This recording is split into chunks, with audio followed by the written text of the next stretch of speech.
And it says we're live. Good evening. Welcome. Literally no one. It just seems that the notifications just don't go out even to the people who watch. The same 10 fucking people. I don't even know what we're doing here anymore. Casual They'll, AF 30. they'll be The, here. They'll be here. Don't worry. the gaming stream so fucking casual. Oh, I swore that's it. It's over. The whole Yep. No, nobody's the coming. whole show is over. Gaming stream so casual 99% of the time. I don't even start up the video game. We might not even discuss video games. So I'm here with the immutable Craig Bragg, back from his injury. He's recovered strong and he's Yeah, going to the gym 5 days a week. Craig, I how are am. you? I'm good. I'm good. I'm doing well. Yeah, I hit the gym 5 days this week. It's burning a hole in my wallet though, because every time I finish a session, I get myself one of their delicious protein shakes. They're at their Mm. little coffee bar thing, and they're like $8 a pop. But I'm like, damn, they're so good. So it's like a ritual. I have to. But I mean, one, I want the protein right after I work out, which is nice, right? I've already had my dinner. If I'm going in the evening, I've already had my dinner, so I got my protein Right. there. So I have a protein shake. It's 25 grams of protein, whatever. Figure, what the hell? It's my reward for working hard, you know. So in addition to the near $100 a month I pay for my membership, I give them I'm giving them, what is that, $40 a week Oh my in God. protein shakes now. I know I gotta knock it up. Hey, it's one of my indulgences, you know. The protein shakes cost more than the gym membership, man. Almost, almost. Holy fuck. Yeah, That's how they get you, apparently. I No know. wonder they can afford 2 pools. That's why they know. That's why they know me by name. That's why they know my order too. I walk up and they go, "Orange creamsicle." I'm like, "Yeah, orange creamsicle." Orange That's creamsicle. the flavor of shake I get. It's delicious. Actually tastes like an orange creamsicle. Well, that's good. 330 calories, 25 grams of protein. Yeah, How much sugar? not that much because it's just fruit. Yeah, It's fruit's a lot fruit. of sugar. Oh, there is vanilla frozen yogurt in it, so I don't know, but there's probably some fat, some sugar in there. As long as But they're using the whole orange, right? So you're getting the fiber from it, you should be okay. it's using mango, frozen mango, and orange juice and vanilla yogurt. It's a lot of sugar. It's a Yeah, I lot like of it. sugar. They're fucking yummy. Don't judge me. It's true the sugar will help you recover. It'll, That's ease right. your That's my argument. The sugar It helps me recover. does. Just you gotta be aware of volumes, that's all. Yep. Hey, Yep. if it fits your macros. Do you think I actually count my macros? I don't really do that. Uh, I keep in track how much protein I'm getting, yeah. and then I'm like, if I know I haven't had enough protein, I'm like, okay, I gotta have more protein. So I'll make myself another protein shake, which is typically just water and protein powder. So Well, that's good. yeah, Uh, so let's put up the banner then. we're all gonna make it. We're all gonna make it, apparently. So yeah, You need to get you've a got to do. soundboard for these banners. What's that? You need to get yourself a soundboard for these banners. I should. So when you're doing, we are all gonna make it. You could get that quote from Arnold Schwarzenegger. When I lift weights, I feel like I'm coming. You know that one. When I feel the pump, I feel like I'm coming. It's like I'm coming. I'm like, okay. Squid, how are you? Good to see you. Hey, it's good coyote. Yeah, so you're on a new program, right? I have. Yes, it's a program that I got from Mike Israetel of Renaissance Periodization. It's he does these programs where he's talking about how to like get the body of, you know, celebrity X who is, this character in this movie kind of thing, right? Well, this time he went on one that's like a fictional character. And he started talking about the body characteristics of Superman. So Superman is he's known for like a very developed upper chest, shoulders, and back. Right, his arms are good. His arms are good, but they're not like crazy monstrous. His legs aren't crazy monstrous. They're just athletic, right? So the exercise routine is a 5-day routine that focuses on chest, shoulders, and back, and it hits the other muscles too, but secondarily. So yeah, that's what I've been doing all week, and this is the one I'm going to stick to for as long as I possibly can, because Twin tells me I got to stick to the program for longer than like 3 or 4 weeks. It, consistency is key, right? You watch this. I've taken the time to watch some of this Mike Israetel's Renaissance periodization channel a Yeah, little bit. yeah. And yeah, he's got some good stuff. And one of the things he has said is consistency, right? Like that there's a number of things that make your workout, and the absolute hardest and most valuable is consistency, right? You have to go 4 times a week or 3, whatever your schedule is, right? But Yep, you have five to times a week. stick with it. Yeah, And you have to stick with your program, right? Because otherwise you're just jumping all over the place, and you're not going to know if the program is actually any good. Like if it's well, any I won't know if it's doing what it purports to do if I don't stick with it long term. You're right. yeah. But I look at consistency as you have to continue to show up. If you stop going to the gym for a while, you're no longer consistent. And I figure if I can do 5 days a week and I can keep going 5 days a week, not only does that improve the volume, even if it's like only 2 sets of each exercise, um, not only does it increase the volume because I'm going more frequently, but I'll put more volume under my belt in a shorter time frame. I hate popular fitness trends because can any of them make you really ready to go over the side and take an enemy ship? Yeah, I Well, don't know. not the pop fit ones, but I mean, there's definitely some fitness training you can do for this, right? Like, Yeah. I guess you need a combination of like naval training and martial arts, probably swordsmanship. I would think, right? It's going to be important. Ninjas. You need to be a ninja. Ninjas beat pirates every time. I don't know. Well, ninjas are better. Ninjas are averse to water. Everybody knows this. That's bullshit. That's bullshit. How many movies have them fucking in a pond with a fucking bamboo reed in their mouth underwater for like 20 minutes while the guard wanders by? He's fine. They're fine underwater. Ignore your ankles when they itch. What? Because because sailors are gay, so if you bend over to itch your ankle, you're getting Oh raped. yeah. Biggest part. Not dropping the soap in the shower. That's right. Sailors are gay. Yeah. There's a YouTuber who does shorts where it's the different departments of the armed forces and how they react to a given situation. And of course, the sailor's always like flaming homosexual.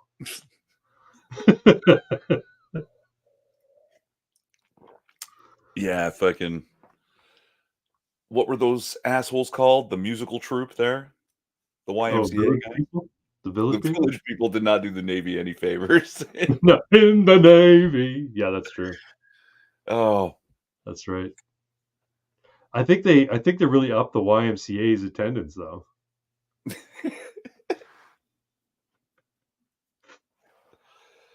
YMCA's became as popular as roadside rest stops. It looks the cake. should have saved that one for the "Is it a hate speech" segment. Uh, Everything. This entire 2-hour podcast will be a hate speech. give it time. Give it Yep. time. Uh, Welcome, Pox. By the way. yes, Box, how you doing?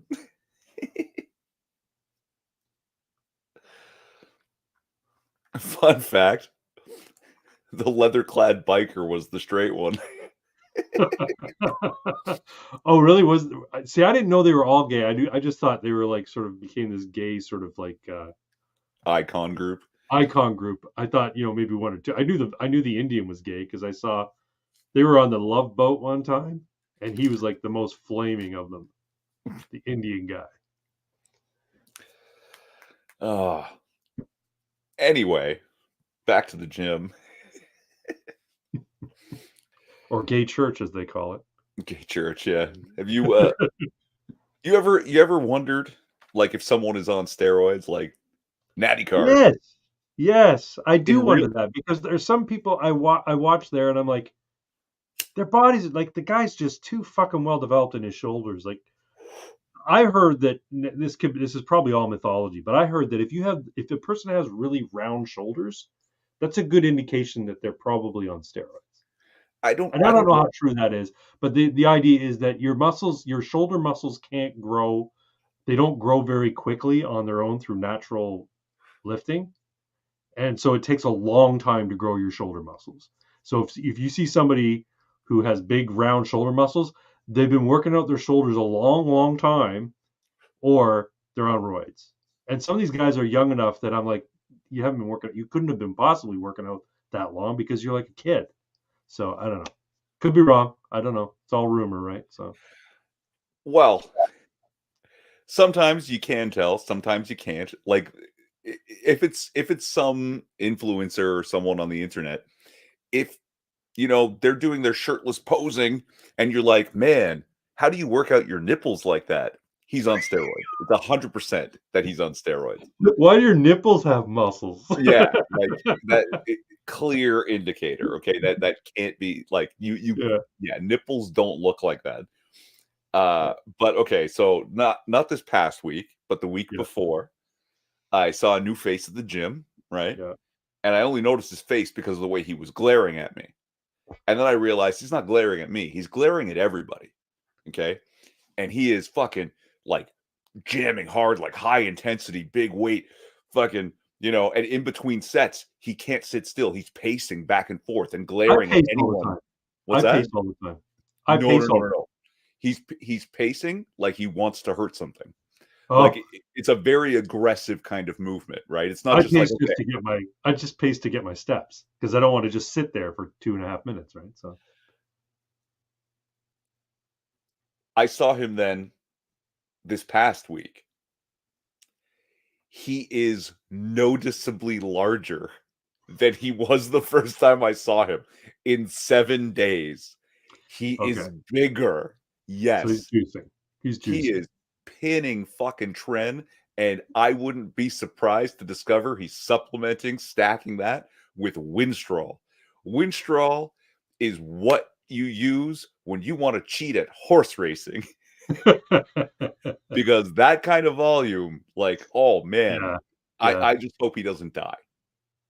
I just because that is some seriously dangerous shit that You he is might using. get some bitch tits like Meatloaf in Fight Club. Yeah. Ugh, man. Dudes with a six pack are lost, but a guy built like a tree with a belly is hard. Yeah, you know, it's funny. You see, I saw Rogan was talking to somebody. It was Rogan about the strongest man in the world, the guy who's the huge, like he's the record Yeah. holding power lifter. The guy's like 6'8" tall, like he's 7 feet tall, easily, and he's built like a goddamn mountain. He looks like a space marine without the fucking armor on. Right. He's that big, yeah. And they're talking about how do you think he'd do in MMA? Well, and they were talking about MMA. And he's like, well, he wouldn't do well because he's not quick. He's powerful. But if you ever got a hold of somebody, he could fucking break their back easily. Yeah. It's the problem is that like he's not going to be very quick. So anybody's going to be able to just needle him to the point where they can drop him and then yeah. So Yeah. Spess, is that his name? Jack Spess or something? Or Frank Spaz. Spess? No. Spaz Marines. Oh, Spess Marines. Oh, okay. Who are now the custodians are now apparently were always women too. You've Oh heard about man, I just you've heard about this, right? yeah, and I just saw Sargon's he did this whole video about the importance of lore in Yeah, he's canon. done that before. He's talked about how lore is important before. Yeah. Yeah. And and he goes on, it's a good philosophical talk for like 10 minutes, and he's like, you know what this is about. Fucking Warhammer. Like he's so mad. He's so mad Well, about it. And you he's know got it what? right, For you like know? teenage kids in Britain, Warhammer was like their religion, man. So Yeah, yeah. you know, Yeah, I it, mean, I'm not super invested in. I bought some Tyranids, and I haven't painted them all up. I built them all. I just haven't painted them all up yet. And I'm not super invested in the lore. I understand that the appeal of it, um, but it is a matter of like, why retcon? You know, if you want to have it be inclusive, why not make another fact? Like you got the Sisters of Battle. Why yeah. not? Why not? Give them a boost or make another female faction or whatever. Like Why not that just makes the write most sense. some cool new stories, Yeah, right? they Like, could write some fucking write a short story or write a novel about a sister of battle that was like as badass as who's that big name that everybody talks about in the Warhammer 40k Black Library. There's a character Magnus Calgar. Is that his name? No, I don't know. I'm not super familiar with 40K, to be honest. I don't know if you can hear my wife admonishing the dog. Can you? I I can only hear the tone enough to know She animals are scolds the dog. misbehaving. Yeah, Animals are misbehaving. yeah. It's Trinity. She can't leave the fucking cat alone, man. Reminder: the woke need you to either accept their shit or fight them. And then Frank Blaskowitz says, "How many British kids spent their meager savings on Space Marines since the '90s?" Yeah, and the thing is, like, my buddy wants me to play. That's why I bought the Tyranids, and I spent way too much money on the Tyranids, and now I'm like, I don't even know if I want to play this army. Originally I wanted Necrons, but they didn't have any. Like, this is the stupid thing about Games Workshop. When a new season comes out and they start a new series, right, a new edition, they don't release everything at once. They release it piecemeal, and you have to wait like half a year, sometimes more than a year, to get the updated version of your army's codex. So I'm like, I want to play the Necron. Well, you can download it. You got to pay money for the app or whatever. If you buy the box, you get a code so you can. But I mean, like, I want the new models too. I mean, I know it's not a huge change, but I want the new models. I want the new codex. I want to play by those. Well, you can always play with the old codex until the new one comes out. I'm like, but that's not. I don't want to do that. Why don't you just say, here are the rules for 5th edition or 10th edition, whatever fucking edition it is. Here are the new rules for this edition. Have at it. Update your models if you want. You know, buy the new models that are coming out, but like, just put all the shit out at once. It's not that hard. And then I started thinking about, you know what? The investment that people make in Warhammer 40k, we're not on WAGME anymore, but anyway, the investment that people make on Warhammer 40k, uh, it's too much goddamn money. I would prefer, personally, us uh, what do you call it? A figure agnostic, genreless system that you could just 3D print a bunch of models or take a bunch of old models and chop them up and make new models out of them or whatever. Fuck, use Lego figures for all I care, but have the system that is figure agnostic, genre agnostic, and says this is how much a figure costs. If you want to add this, it's an extra point. If you want to add that, it's an extra point. If you want to add a weapon, it's an extra point. If you want to add flying, it's an extra point. And then everybody knows how much an army costs just by looking at it and what it has on it. And the rules are simple. Roll dice. It's everything's competitive. Like, I think personally, I think it should be a roll between attacker and defender. They both roll their dice, and the one with the more successes wins the battle, and the difference reduces the models. That's the simplest way, and I don't know why they needed to complicate it with a bunch of other horseshit, but that's just me. So somebody did exactly what you just described. Yeah, I know, And, called one-page rules. oh, I don't know about that one, but it Yeah, fell on its okay. face. This one I'm thinking of fell on its face, and I don't even know if it exists anymore. It was called Hero Clicks. Oh yes, Uh, WizKids made HeroClix. yep, and like they licensed a whole bunch of different Well, the first thing IP. was Mage Knight. The first thing was Mage Knight. They created Yes, Mage Knight first, and then the clicking base, they patented it, and people were like, "That's really cool. Have all the stats on the base. That makes so much sense." yep. And then they brought out HeroClix, and then they HeroClix was so complicated because every character had special powers that the base never really worked properly as a system because all the figures had different. They didn't all translate into a basic system. But yes, HeroClix did really really well for a short time. And WizKids realized if we get in with Dungeons and Dragons with his Wizards of the Coast, and we start producing figures for them, then we'll make way more money. So they did that, and that's what WizKids did. They said, "Fuck it, we'll make figures for D&D." And they abandoned the clicks thing, and they said, "Fuck it, people can play their old shit, but we're not making any new one." Which is too bad because it was fucking amazing. I still have like a dozen maps and many HeroClix. Yeah. You know, You know what I have from WizKids? What? Shadowrun Duels, the Clicks action figure game. Interesting. Do you remember this? No. This is a few years after HeroClix got really big.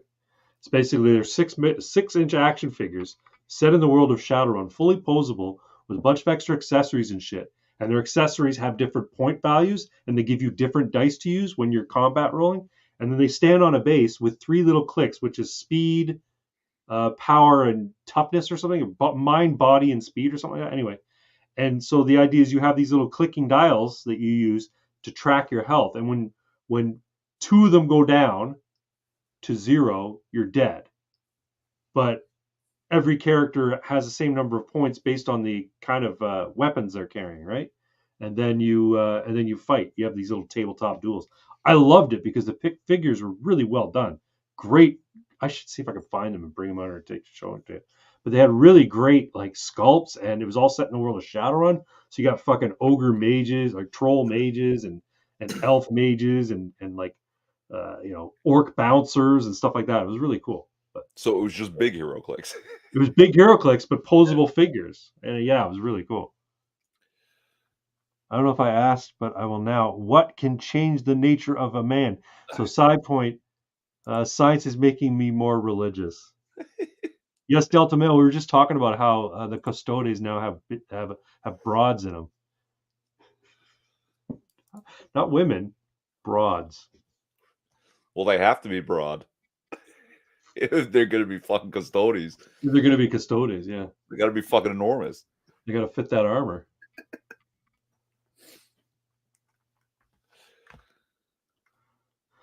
There are a lot of cool miniature games. There really are, yeah. What can change the nature of a man? Revelation. It's a good answer. Yeah, I'd say revelation. There are a lot of cool miniature games. Yeah. But no, I want to make a system agnostic game. I was actually thinking about telling my buddy, hey, fuck this Warhammer stuff. I'm not buying any books. I'm not going to buy, new codexes and stuff. As a matter of fact, I think we should just make our own factions and play our own game. Like, it just has to be a balanced, decent miniature game. Because quite frankly, I think Games Workshop kind of get in the weeds a lot of the time because people are like, they get so fixated on like, did you hear what the plasma cannon can do now? Like, oh, did you hear the rhinos? They nerfed the rhino tank and shit. So every time there's a new edition, all it is a discussion about what weapons got better and what weapons got worse. And people just fall in love with the stats. They don't really care about the game so much. Oops. I saw a meme. 3-eyed chick says there have always been female Primarchs. Yeah. Well, that's getting too deep, Squid. But did it change his nature, or was his nature from the beginning? What, to have a revelation? Well, that his nature was revealed by the revelation. Oh. That's a good question. Yeah, I have a feeling that your nature is innate, and it's for you to discover it.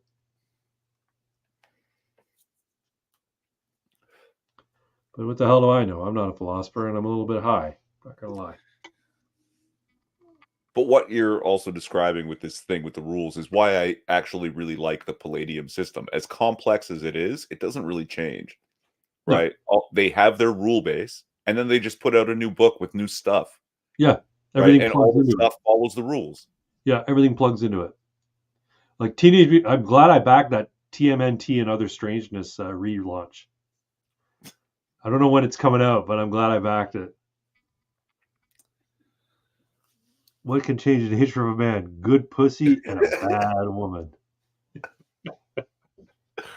Fuck. Ugh.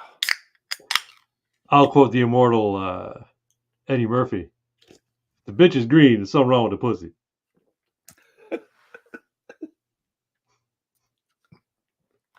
That's from Eddie Murphy's Delirious, where he's ripping on Captain Kirk for fucking a green bitch.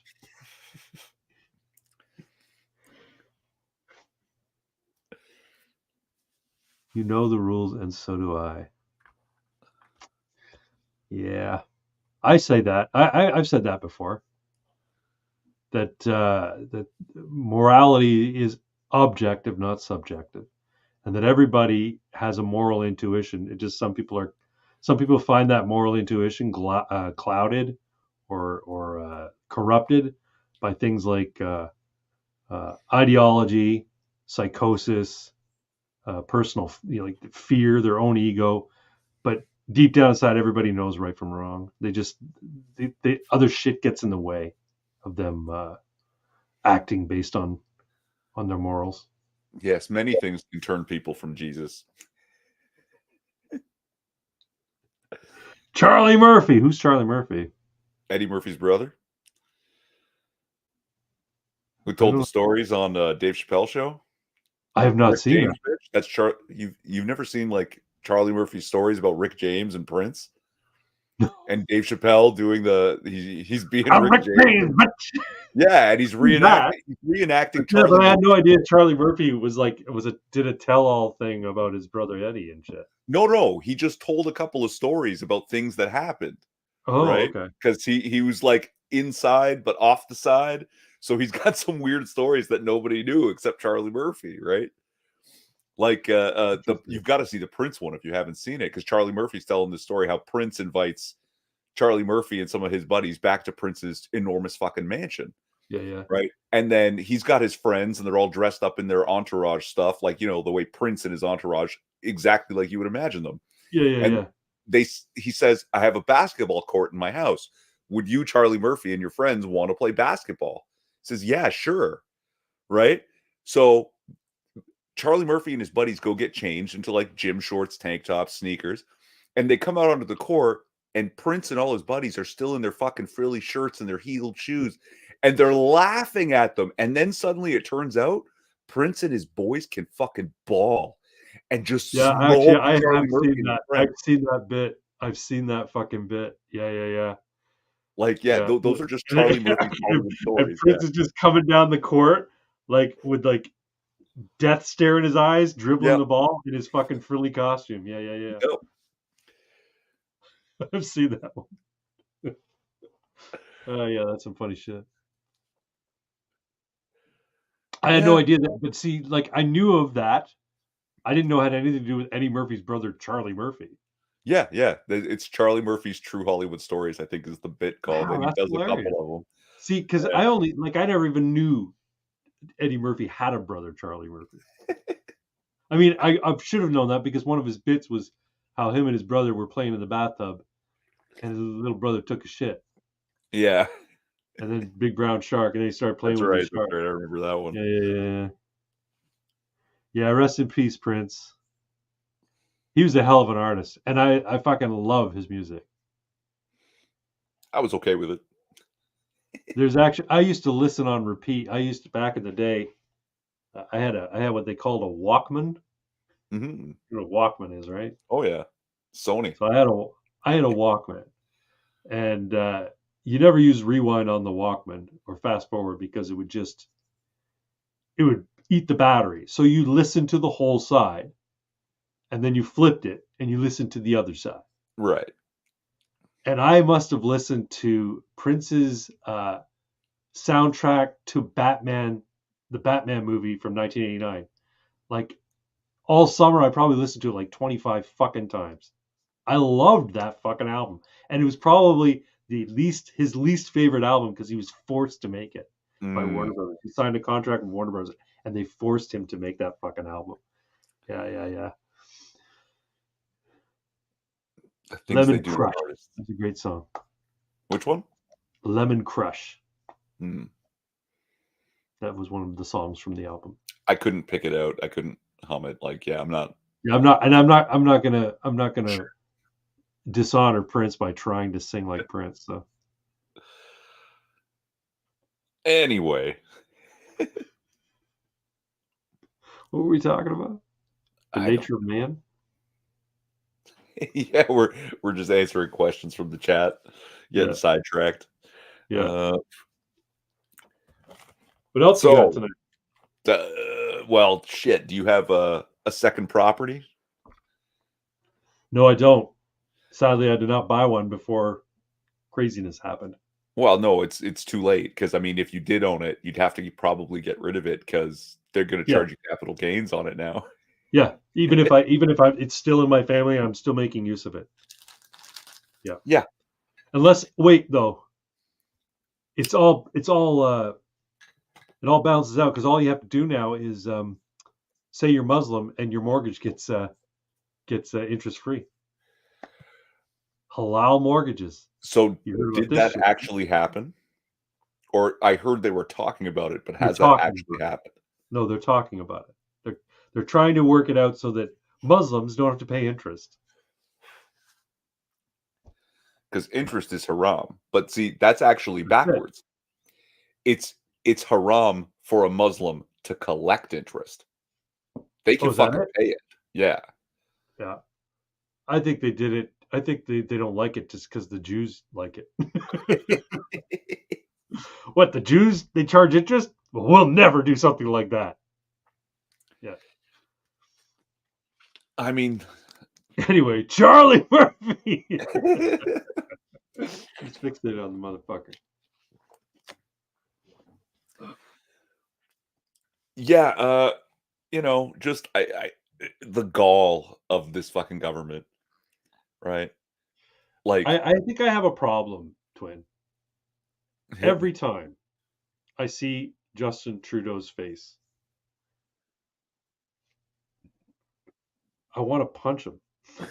Every time I see his face, I'm like, that nose needs a fist in it right now. It,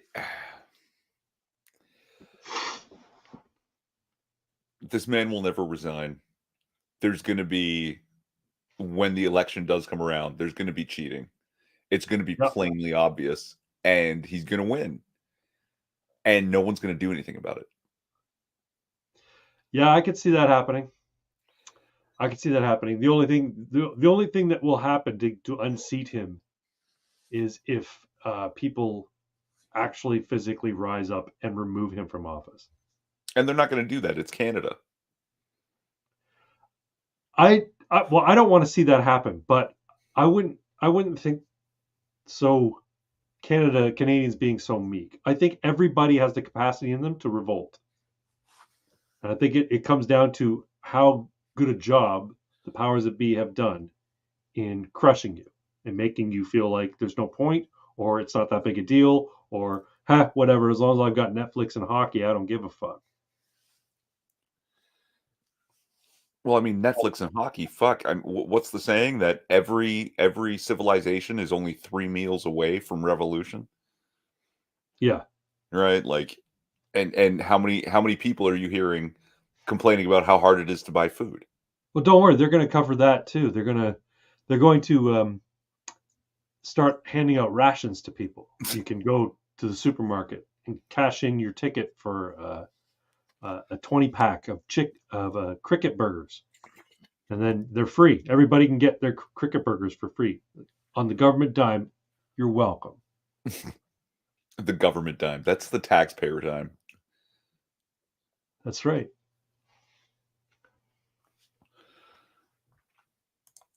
Imagine all those delusional Americans who hate Trump. Did you hear what they're trying to do? Democrats are trying to pass a bill that would remove. It's called the the shame bill or some sort of bill that's basically they want to remove Secret Service protection from convicted felons. So if you're a former president, so this applies only to Trump. So if he becomes a convicted felon, he loses Secret Service protection. That's what they want to pass. So, of course, it doesn't name him, but it's designed specifically for him. So yes, Viva Fry was right. They're trying to kill him. They're trying to kill him because the thing is, if he becomes a convicted felon, and they do send him to prison, which is what they want to do, and he doesn't have Secret Service protection, then he's going to be exposed to dangerous criminals. And when I say dangerous criminals, I mean hired hitmen who got into prison for the express purpose of killing Donald Trump. No, they don't have to get in specifically for that. There's plenty of people who are in there for life that will take, that will just go ahead and murder somebody for a couple. I have a feeling they want to make sure the job is done finally. So they would say, fuck it. Get that guy into prison. His job is to kill Trump. And they'll do that. Fuck Canada, sorry, not sorry. No, I agree, Cody. Fuck this piece of shit whole country. The wife and I were out today walking the dogs, and it was kind of cold today. Did you go out this morning? Yeah, I ran some errands. Yeah. This morning, it was like 6 degrees out when we were out at the park, and it was windy. And when we got back in the car, where Melina said to me, oh, I can't take this cold. And I'm like, and yet you still want to stay in this shithole. So we should move to North Carolina. And she's like, no, thank you. I'm like, all right, well. Then it's going to be cold. You're going to have to deal with the fucking being cold. So, personally, I'd like to go to a place where, winters are like spring. Yeah. Here. You know what I mean? Yeah, I saw Razorfist had tweeted something years ago, right? Oh, yeah, winter. It's my favorite day of the year. Does he got one day in Arizona where it's cold? Yeah. Yeah. Oh, but before we get too far from Donald Trump, so Jonathan Haidt? Yes. Yeah, he was on Joe Rogan a little while back. Okay. And I watched the whole thing, and at the end, they started talking about Trump. And turns out Jonathan Haidt is one of those people who has Trump derangement syndrome. No shit, eh? Yeah. That like the bloodbath thing that like was basically immediately exposed as complete bullshit. Yeah. And they went through the whole quote and they're discussing it, and Jonathan Haidt would not let go of it. No fucking shit, eh? Like you saying it was coded language, it was a dog whistle, all that sort of shit, right? Mm-hmm. Yeah. And like, I don't know if you've watched the whole thing. No, I've not. Not the whole Donald Trump, what do you call it, like rally or whatever. Right. But the whole bit of that conversation. Yeah. It is very, very clear. Frankly, I'm so disappointed in him. It's very, very clear how it's going and what the discussion is, at least to me. And now I have to go back because I like Jonathan Haidt. I've seen a lot of his stuff, and I wanted, he's made a lot of sense to me. Now I have to go back and question every fucking thing he's ever said. Have I been fooled by a retard the whole time? Well, or is it just this one thing? I think here's the thing: nobody is immune to bouts of stupidity. I mean, Jordan Peterson has sent some really, really like not well thought out. He's a very articulate person who seldom says and yet he can still say some really boneheaded things. Okay. For instance, also Richard Dawkins. As you know, I'm atheist. I still think Richard Dawkins is a really smart guy with some really good insights and some really good ideas and about evolutionary biology and how life came to pass here on Earth. But that doesn't mean that he isn't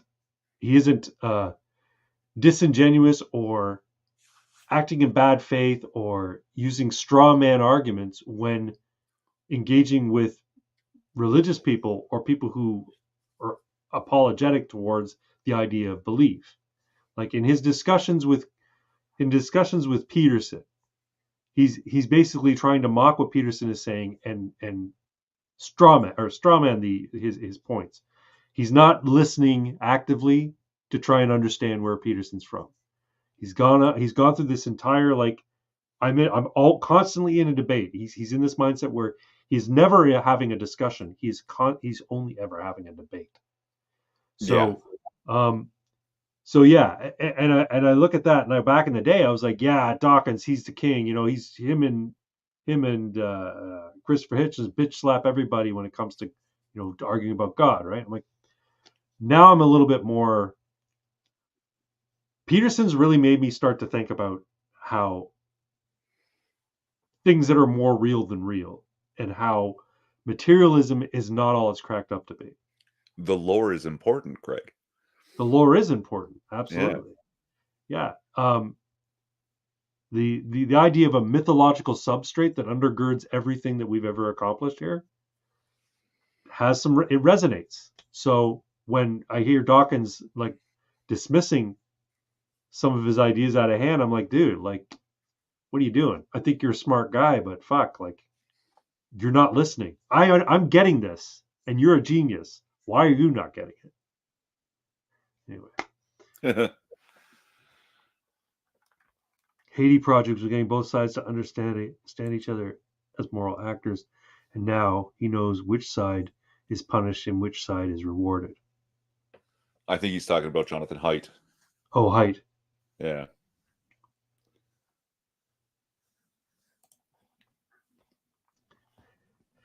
Yeah. Yeah, it could be very cynical, Haidt's point of view. He's like, it could very well be that he's coming out like this now because he's like, fuck, Trump has a very real chance of being, thrown to the wolves kind of thing. And if that happens, then the entire movement is dead. And the idea of reasonable people with moral conviction leading the country again is out the window. So I better get in good with the psychopaths and the communists, with the purple hairs. Otherwise, they'll throw you in the Gulag. By the way, we're just modern day brown shirts. If you're ever wondering, I did a video about that, which has 8 views, Twin. Nice. 8 views, because something I said in the video. But no, I made the argument that basically you had brown shirts, black pajamas, and purple hair. Purple hair. That's where we're at. If you see someone with purple hair, be wary, because they want you dead. Whether you realize it or not, they want you dead. If you're not a purple hair, they want you dead. The Big Bang is a religion, like Mike Pence did. Yes, exactly. Yeah. Pence, they came up to Pence. I don't think Pence was ever super devoted to him, but I think he was, I don't think he was ever MAGA. No. Yeah, Pence is a fool. Didn't he run? Wasn't he trying to run? Maybe initially for a short bit, but dropped out really quickly if he did. Yeah. I don't even recall. But, okay, yeah, there's something else about Trump and his current predicament. I don't understand. The New York judge is trying to bar Trump from attending the Supreme Court oral arguments. Okay, is Trump invited and scheduled to speak at the Supreme Court oral arguments? The oral arguments was brought forward by his team. So he doesn't have to be there, but it's a case that he has a vested interest in. Whereas in the New York court, his presence is being made mandatory because it's criminal charges, right? So. Right, but did they happen to schedule on the same day as? Yes. So they did it on purpose. Well, no, I don't think they did it on purpose. I think it was basically you mean the Supreme Court? No, the New York court. The New York judge scheduled on the same day as the Supreme Court oral They're argument. in there every day, man. You. This case isn't like we'll convene next Wednesday. No, the case is ongoing. The court court thing is ongoing, and it's going to be ongoing every day until it's resolved. It's not something they're going, okay, well, we're going to dismiss, we're going to recess for 14 days. No, every day they're going to be in there. So he's like, you got to be here. And that case is happening next week. Oh, well, too bad, so sad. You're going to be here anyway. So, and apparently, he won't let him go to his fucking kid's graduation. No, yeah, I heard that too. Yeah. Now, he may have backed on that, but I don't know. I think, first off, I think if Trump doesn't go to his kids, Trump at some point needs, like, so far he's been very respectful and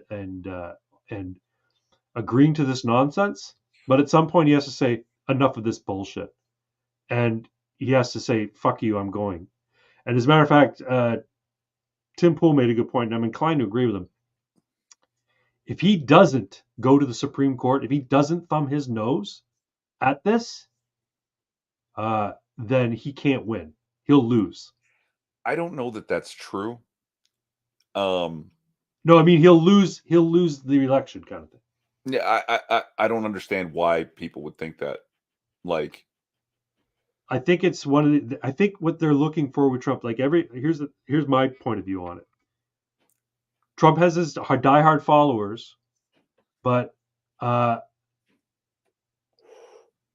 going to support him as long as they, as long as it makes sense for them to support him. But so far, they've seen him be sort of dragged through the mud, and he's not Jesus, so they haven't martyred him, right? The people who devoted, it's making them more devoted to a point. But they need some sort of like reassurance that the Trump that they like, who's thumbing his nose at the government and thumbing his nose at all the bad people out there that have made their lives miserable, and these people in court, they are the direct representatives of that evil institution, that evil system. If he doesn't do something in the way to thumb his nose at it or to defy it, they're going to lose faith in him.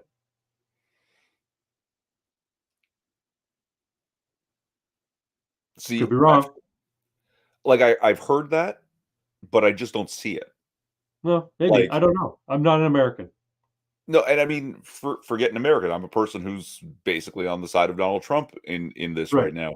And if he, okay, so I would understand if his attendance at the Supreme Court oral arguments was like a thing that like he was called by the Supreme Court, and now the New York judge is saying if you go there instead of here, right, I'll punish you. But he goes there anyway, and then the New York judge punishes him. The Supreme Court's going to have to come down and go, fuck you, you're an idiot, and stop the judge, like get him out, because why wouldn't they, right?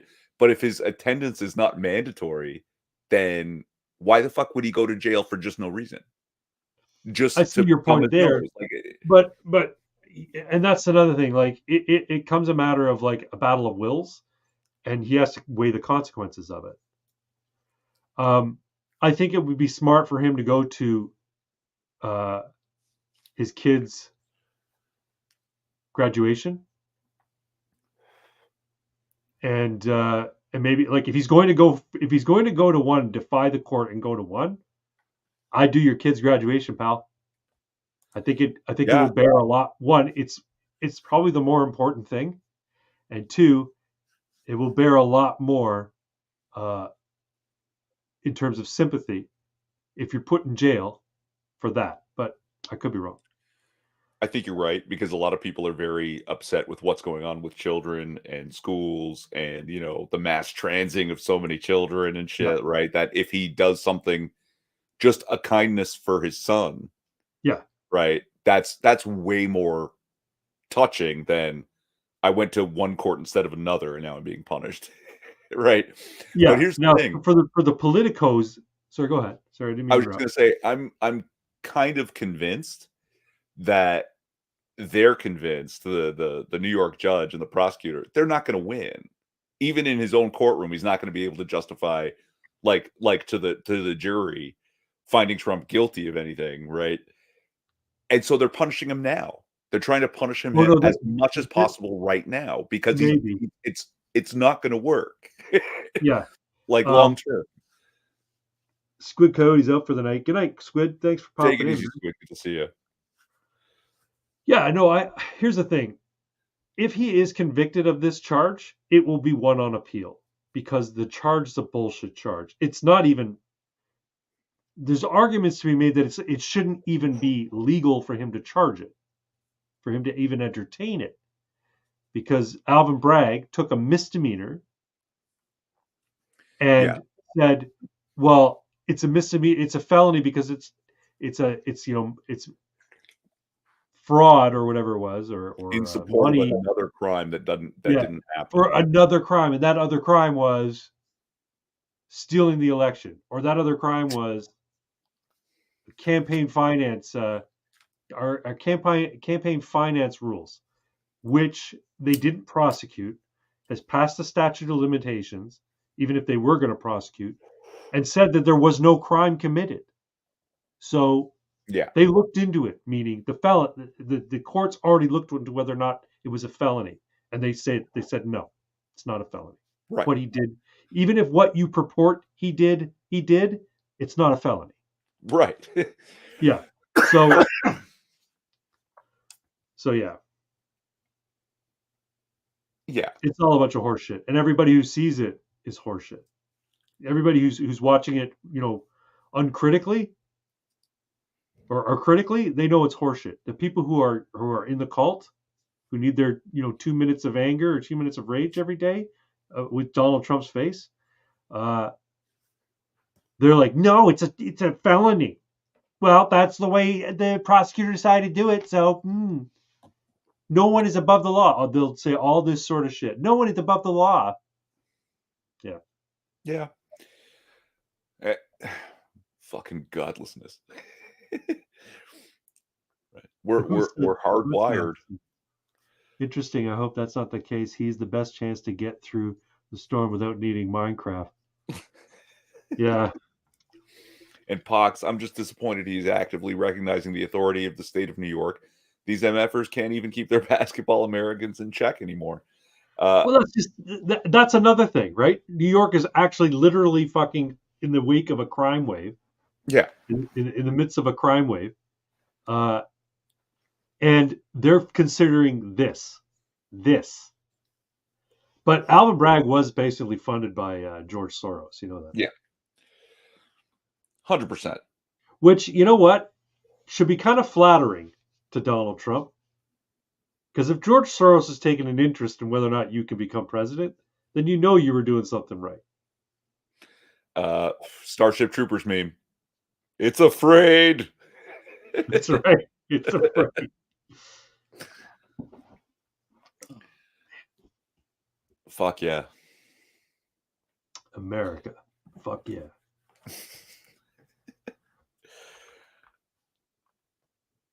Just ridiculous. Just absolutely ridiculous. Like this so timeline, you know what? Part of me wants to yell out fucking technical support like I'm in Vanilla Sky.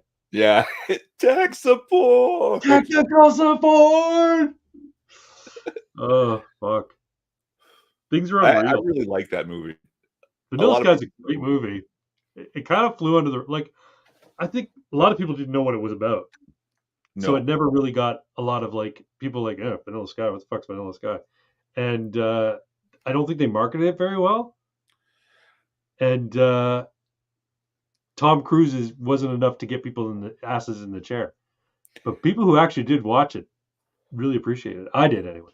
Well, also, there was the group of film snobs who know that it's based on some European movie called Open Your Eyes. Okay. And they said, they'll tell you, yes, they should have changed the name for this American version to Don't Open Your Eyes because it's garbage.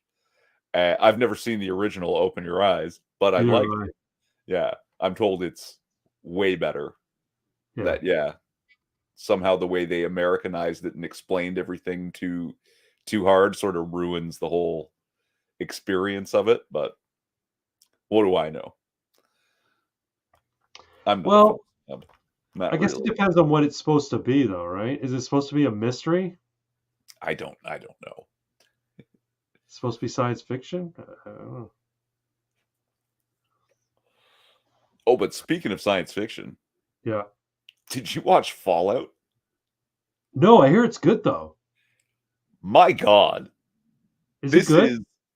is one of the best things I've seen in a long time, and not just because, like, I played a little bit of Fallout 4. I can't remember why I stopped, but I never really Yeah, got that into it, and I do like the sci-fi, but hello, 6. It's all metric up in here. yeah, it is. Uh, but even if you're not a big sci-fi fan or you don't know the game, yeah, Pox 2, very impressed. There is no fucking fat on this thing. Good. It is so well paced, so Yeah, well written. yeah. Every little thing, every little scene, it has to be in there. Like it's yeah, Now, if very it nice. wasn't Fallout, would it be compelling? What's that? If it wasn't Fallout, if it was just a post-apocalyptic series, would it be as compelling? Yes. That's Okay. what I mean. Well, that's the beauty of those kinds of those games, Yeah. right? You're basically creating your own character and choosing your own adventure. The Oh, whole no, no, time I they could realize it, just but use the setting. They yeah, had a setting available to them, right?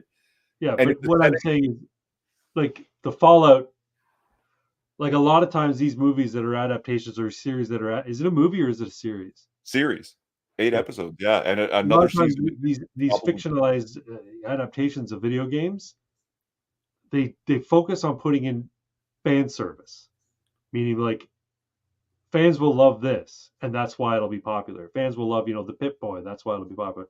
Fans will love, uh, the way the ghouls talk or something, that's why it'll be, this character is in it, so everyone's gonna love it. Like Well, okay. I'm sure that's all true, but I'm saying if it wasn't in there, would it still be as compelling a story? Well, okay, that's what I'm trying to get at. I didn't play Fallout enough to be familiar with all of these things. Yeah, yeah, But I know from what people have said about it, like I'm seeing some stuff that I was really enjoying the show, and they're like, "Oh my god, this is exactly like the video game. This is right out of the video."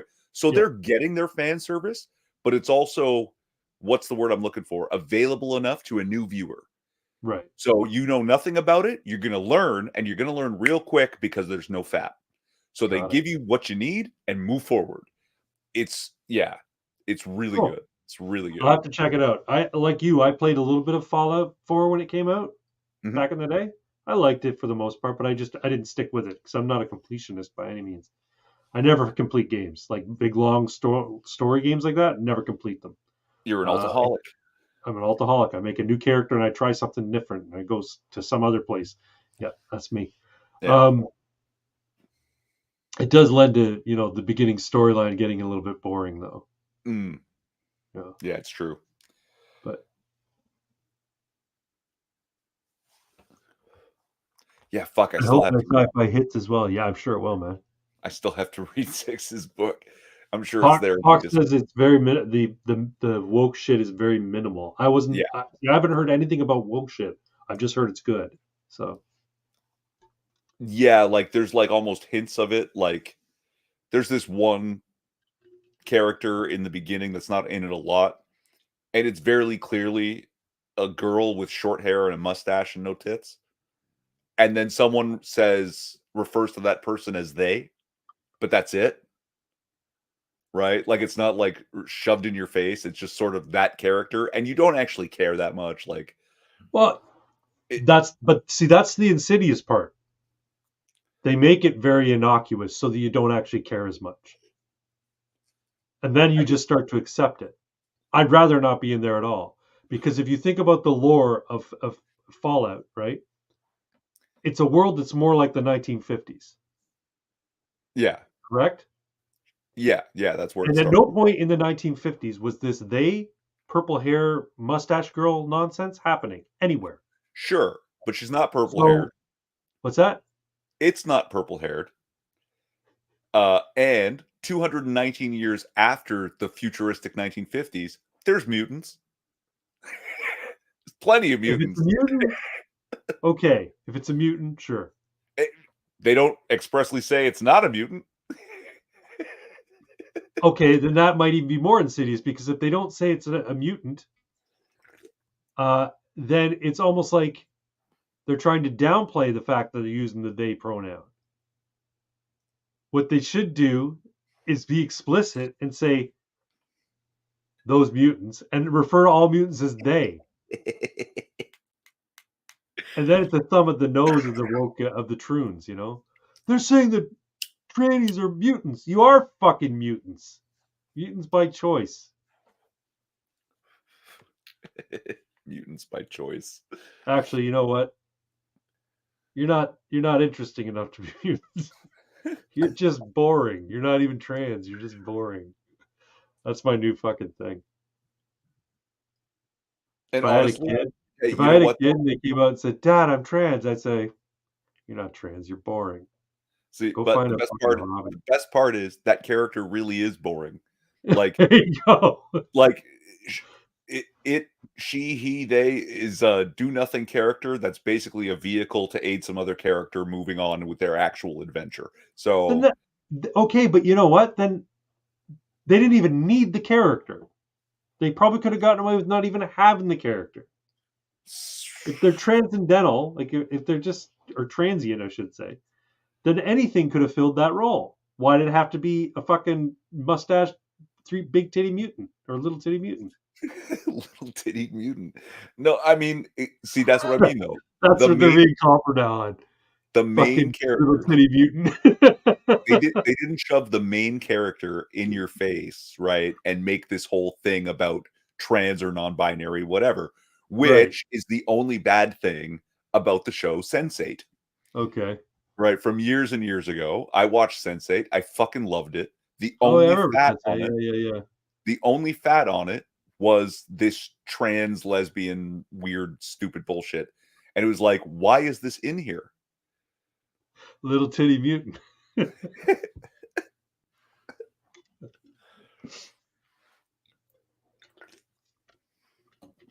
Yeah. No, that's just it, right? Like I'd rather not see it at all, quite frankly. First off, let's say that, you know, this current paradigm that we're in with the multitude of trans people, let's say it is real. You're still a tiny, tiny, tiny minority of the population. Sure. And we should not be cowing to a tiny, tiny, tiny minority of the population. We should acknowledge you there and let you fucking be. Live your life. And that, I'm pretty sure, is exactly what they did just to keep them off their back. Oh, there's no trans representation. Look, there's one non-binary. Shut up. Moving on. Yeah. Right. Just And that see, tiny that's little to bit. me, that's a capitulation. Maybe a That's like, touch, don't, but yeah, you we know, see you, but we don't care enough about you because you're too small a fucking demographic to have a bottom line impact. So fuck off. We're making this for the 99% of people who actually want to watch it.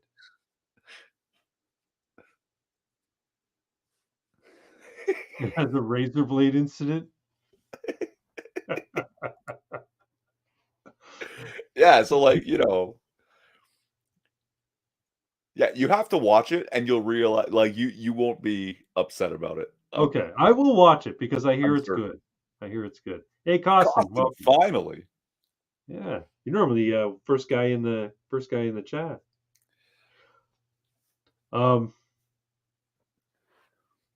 I miss when I see Costin, I think of CMAC, and I miss CMAC. We haven't seen her in weeks. She's got herself a new beau. Yeah. So Sorry to break Saturday your night heart, was Costin, busy. but CMAC's got herself a man. Oh, Anyway, um, yeah, I'll have to check it out. Fallout. I think it'll be good. I do sound like a transphobe, don't I? well, you're not scared of them. I'm not scared of them. They're annoying. As a matter of fact, if I'm ever out in the street and somebody says you're a transphobe, I'm not afraid of you guys. You just bore me. You're so fucking boring.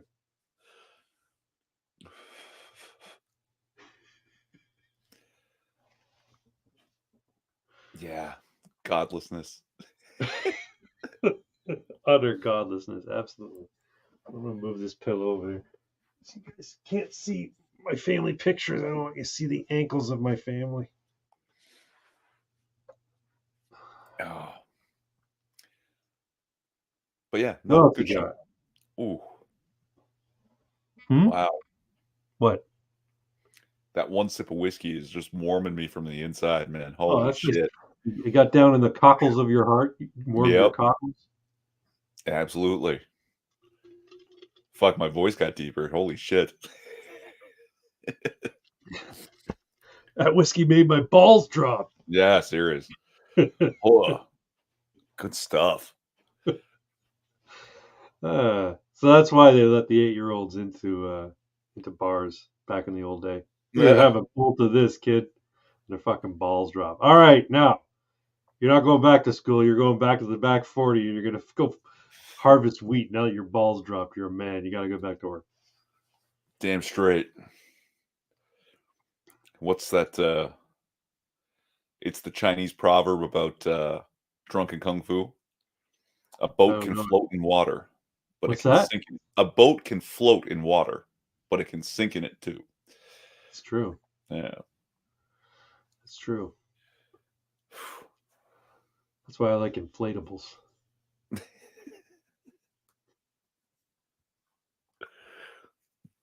So they can sink if you pop a hole in it. Mm. Uh,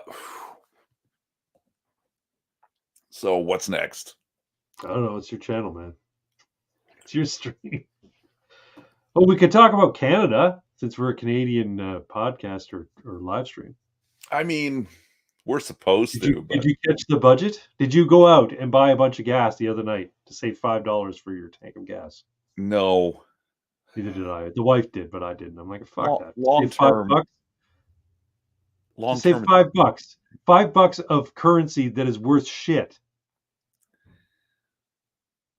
No, yeah. Did was I going to stock up like hundreds and thousands of liters to save thousands of? No, No. So what I the had half a long tank. term? I don't need to fill. I fill up when I'm below a quarter tank. That's when I fill up.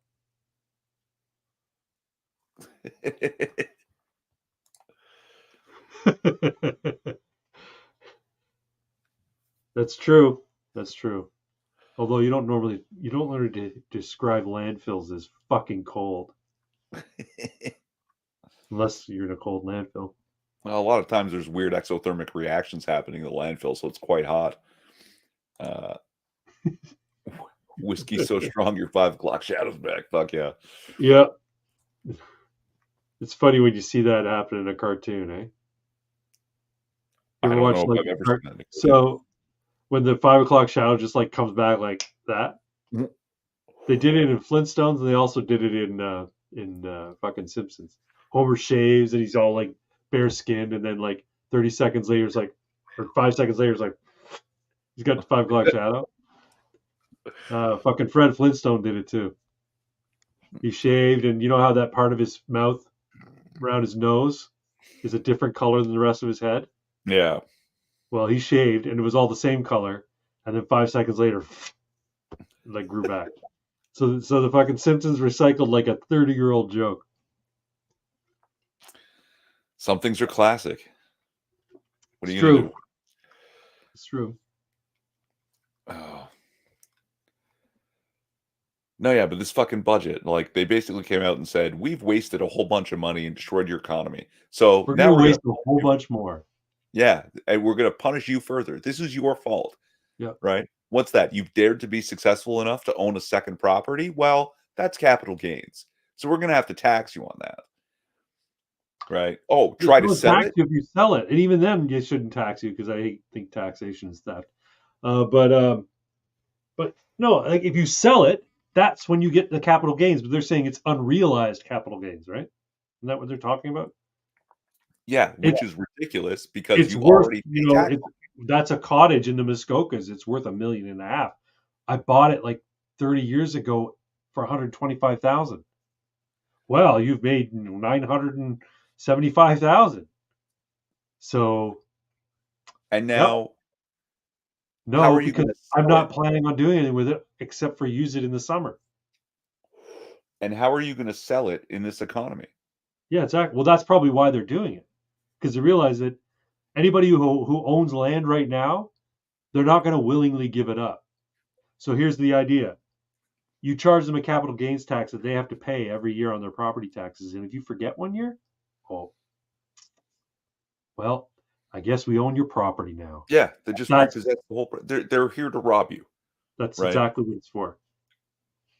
And like Ju- Justin Trudeau was doing some interview, and he said, 8.5 years later, it's hard to blame the previous government, and then he goes ahead and does it anyway, Yeah, right? no, But, he's a but this, total cocksucker. yeah, This is why I say to you, every time he shows up, every time I see his face, it's almost like an autonomic response. My fucking lip curls like Billy Idol every fucking time I see his face. Like I'm at the gym, right? And I'm stepping off the fucking machine, and I look up and there's that TV, and Justin Trudeau's there, and my lip goes like this, and I can't control it. It just happens. It's fucking weird. I need to see somebody.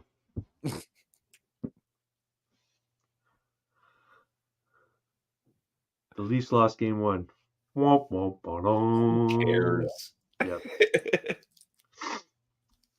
They really those athletes, they really sported hard today. They were sportsing it up real good. And those sports just a lot of sports happening out there tonight. They sportsed real strong, but they couldn't win. Like they literally can't win, right? That winning Who's a that? Stanley Cup, I believe, would be the absolute worst thing to happen to this franchise. Why? Because there are people who have their entire lives devoted not to the Maple Leafs, to the tension. They don't know that it's devoted to the tension. They spend the money and drive, and it's always this, oh, they're going to do it. This is the year. Yeah. If that tension were ever to break with a win, people would cheer for a day and then the next day go, why the fuck did I care that much? Yeah. When everything is exactly the same, nothing has happened for them. Their lives have been not bettered at all. And they're going to look back at all the years that they've spent focusing on this tension and go, what was I fucking doing? And they'll just stop buying merch. And that'll be it. It would collapse the entire organization. I think it would be slower for it to dissolve, but I wouldn't doubt that there's some truth to that. I don't think it would just happen overnight. But I think you're right. It would probably lose they would probably lose their mystique by winning. Because at this point, they're almost legendary for having, snatched defeat out of the jaws of victory and fucking choked. They're like legends of choke at this point. So yeah, you're right. They probably lose some of that admiration. But I was thinking about what you said, that the anticipation. People are addicted to the anticipation. And isn't everything that you really care about, isn't so much of it about the anticipation of it? Like for instance, um, I go and play airsoft at Ballahack once or twice a year, right? And I have a great time for the 2 days that I'm there. Actually, I'm down in Virginia 4 days, but the event's typically 2 days long.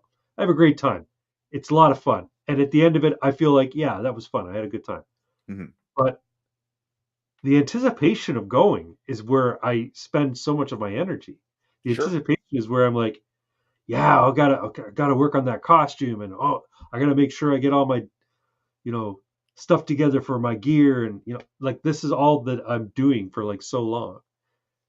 Yeah. Like almost like Christmas, right? Like you so Well, much leading up to Christmas, and then Christmas comes, and you're like, yeah, it was fun opening the presents and eating the dinner, but now it's done. Like it's right. And for a lot of people, you've heard of the post-holiday letdown yeah, yeah, because they put too much focus into the anticipation. The event itself is not what they anticipated. And so there's this divide and they don't feel fulfilled. You need the right amount of anticipation to meet the hmm right amount for the event, which I hope you do with your airsoft and stuff, right? That it's like, oh, this is going to be great, and then it is great, And now instead of feeling depressed, you feel relaxed, Yeah.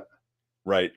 And that's actually comes from something you know the term the zone. Man, he's Yeah. really in the zone. I feel in the zone. That's a scientific principle that I think is called the zone of optimal learning or the zone of optimal training, right? Where you need something to be difficult enough to be challenging and interesting to keep you involved, but not so difficult it can't be accomplished, Right. right? So you try a thing, you try it again, you try it a third time, and fourth, oh, I did it. Now you make it a little harder. If you have only failure for a long time, and then when you won't, you're not learning anything, first off. You're not Yeah. accomplishing anything. That if it goes on for too long and you finally accomplish it, you'll be like, why? Why was I bothering with all of that trouble for this? I don't know, shooting a basketball from half court, say, Right. right? Why did I put all this effort into it to sink that one basket when that one basket did not change my life? You need the anticipation to be Um, balanced with the outcome. in the case of things like that, shooting the basket, I have a feeling that you could shoot it 27 times and then eventually get the basket. But when you get the basket, there's that moment of elation going, yeah, I got the basket. And if the elation is enough, Right. you're going to want to get better so that But by you can enough, shoot another basket in less than 27 times, 27 tries, sure. right? But here's what I'm trying to say is you said if the elation is enough, and I think enough is correctly balanced with the attempt, the multiple attempts. If it 27 times might be the right amount, but Right. 127 times is like, what the fuck? Why was I bothering? Yeah. Especially when there were other ways you could have done this, right? Like the half court shot, you don't start with a half court shot. You start, from the post, right? Do a Or couple of layups, sign right? you sign people to your team that can win you a Stanley Cup. But Why would it's I too do that? late. People come to Why would I spend all this money on a player that's going to win me the Stanley Cup when people are still coming to my fucking games? Yeah, Yeah, he actually said that. Yeah. yeah. Why? No, no, yeah, I don't need to spend money. People are still coming to Maple Leaf Gardens back when it was Maple Leaf Gardens and watching the games. So why would I do that? yep, Yeah. yeah. The Toronto Maple Leafs are the Cincinnati Bengals of the NHL. Are Cincinnati Bengals that bad? I don't know.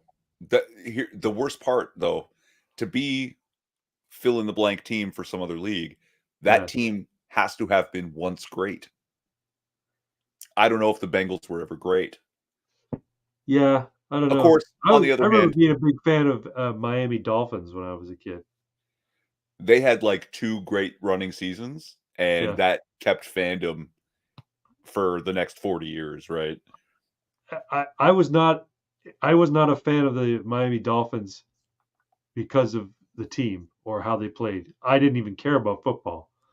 I saw the Miami Dolphins logo and I was like, "That's fucking awesome!" It's a dolphin with a helmet on. I'm like, "That's fucking amazing!" Simple, right? Simple and clean. Like that is amazing. Like it's not a cartoonized dolphin with like doing a fucking forward pass or anything, or like trying to break through, doing a offensive tackle or whatever. Nope, golf. It's like a legit, real looking dolphin Yep. with a goddamn helmet on. It's fucking great. Sorry. No, it's okay. And what was is it the 71 and 72 Dan Marino years, right? Where they had I think the first year was like a perfect season and they didn't win the Super Bowl. Oh, really? And the next year was one loss and they won the Super Bowl. But they were like, yeah, at the like it was supposed to be a dynasty and it Yeah. never was. It was just those 2 years. Uh but yeah, but it stuck for a long time, right? Well, that's it. Yeah, I mean, you can't discount the idea of being tribal towards your hometown. One, getting involved in the pageantry of the sport, and having this devotion to the team because you see potential in them and they exhibit potential and they play well and they don't always win, but man, they play well. Um, I remember talking like they used to like when I was in the office. A lot of the guys there were their big hockey nuts because it's Canada, of course, right? Hmm. And our VP in charge of our team uh, was uh, was a Quebecer, so he was very Montreal Canadiens, right? And then a couple of the other guys are Ontario, so they were like, of course, Toronto Maple Leafs. And I remember saying to one of the guys who's like was devoted to the Leafs, I'm like, why wouldn't you like support the team that does the best? Like, why wouldn't they be your favorite team? Like, they're the ones who continually put up a good performance in. They continually win. You know, they win the Stanley Cup or whatever multiple times over the years. Why wouldn't you be more fans of them than the one that constantly loses? Like, well, that's just silly. Like, no. What you're doing is you're just basically tribal. You like them because you live in Toronto. You live near Toronto. You like them because they're your home team, regardless of how shitty they are. Why wouldn't There, you like the team that does the best? That makes the most sense to me. well, no, no. I believe there is some sense to the tribalism. The problem is the Hey, tribalism is not returned, right? well, Ontario people, Toronto people, fans of Toronto. We love Toronto. Let's go Leafs. And the Leafs go, yeah. yeah, well, great. I got your money, so fuck you. I'm not doing anything for you, Well, yeah, I right? understand wanting to having the pride in your hometown. I get Yeah, that, right? Everybody wants to be proud of their yeah. hometown. But for whether or not the team can play a game, I think that's a little frivolous. I'd be proud if my hometown, was the cleanest in the fucking country or cleanest in the world, right? Or produce Or the if, most if pork. we had the lowest crime rate, or we had, the tallest building. The tallest building is pretty cool. Toronto once had the tallest man-made structure in the world Yeah. once. Now it's like fourth or fifth or something like that. Which is But that's still pretty good, but no, it's also great. But I Toronto's a mean, shit. like these are things to be proud of. There's a feat of engineering. See, I guess it's just I'm not a sporto guy, so I'm like I don't really care if a team does really well. Yeah, no, no. I mean, it should just be an extension of your overall pride for the place in which you live, right? Right. Like one more part of the one more bit of tape or glue for cohesion, but it isn't. It's everything to some people, Yeah. and there's not a lot like I mean, you know what I would be proud of? I would be proud if my city, the people in my city always pulled over when the sirens were coming. I would be like, "Oh, yeah, my city's great for that," but they Yeah. aren't. They're fucking ridiculous, and it's gotten worse over the past 10 years. Basically, over the entire time that liberals have been in power, because our country's population has increased by something like 12% in 8 years, and it's not a baby Most of boom. it's in Toronto. Most of that is in Toronto, and they just go ahead and transfer foreign driver's licenses to an Ontario license. They don't test them, they don't fucking nothing, See, that makes no sense to me, and especially since most of the people who come to our country are from India or Pakistan, right? and they drive like And they fucking drive retards. like fucking lunatics there. So yeah, that makes no sense to me. I think you should have to. I think you know what they should say. You know what you can drive with your current license for a short time, say a No, year. no. Your driver's license is not transferable. You have to go pass the test and get a G1. I don't care. Oh, they have to get around. So take the fucking bus because you No, don't know but how to fucking drive. yeah, but when you go into the United States, if you were going to the United States, they honor your driver's license. If you get pulled over in the United States for when you're driving, they look at your driver. Oh, an Ontario From driver's license. Canada. They don't Yeah. charge you with not having a valid driver's license. From What I'm saying is Canada. Yeah. yeah, Canada and Canadian and American driver's license should be roughly speaking transferable. But India, your driver's license doesn't mean anything. For God's sakes, they don't let people have their fucking doctorates from India, yeah. right? Why? They don't trust it. Why would you trust something like their driver's licenses? I don't think it's a matter of them not trusting it. I'll be honest, I don't. I think it's a matter of the reason they don't give them their doctorates when they come over here. So you're an MD in To India. force them to spend money on schooling? There's that. But there's also, they know that if they bring in a bunch of people from Punjab who uh, get licenses, open up practices because they tend to do that, right? They pool their family's money and their community's money together so that young Mandeep can open his fucking restaurant or open his, in this case, optometry clinic. That the government said, "Yep, you're an optometrist. We recognize you as an optometrist," and now that competes with the seasoned optometrists who work in Canada. I'm not going to say, let's just say a GP, not an optometrist, because optometry is like Sure. private in Canada, right? So a GP. Now they know that the doctor who's a GP who trained in Canada and they invested money in uh, is going to go to the United States because he can make more money there and he's going to have a decent amount of patients.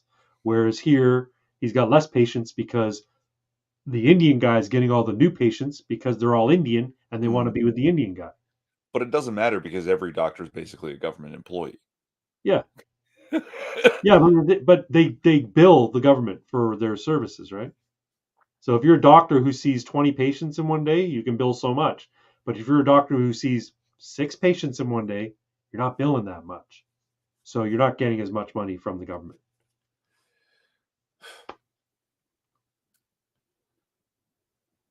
That's part of it, anyway. I think.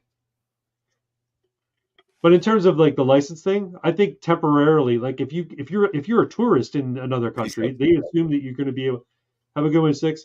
They assume that you're going to be able to handle a motor vehicle if you have a driver's license from your home country. So if you're on here on a tourist visa, they would let you do it.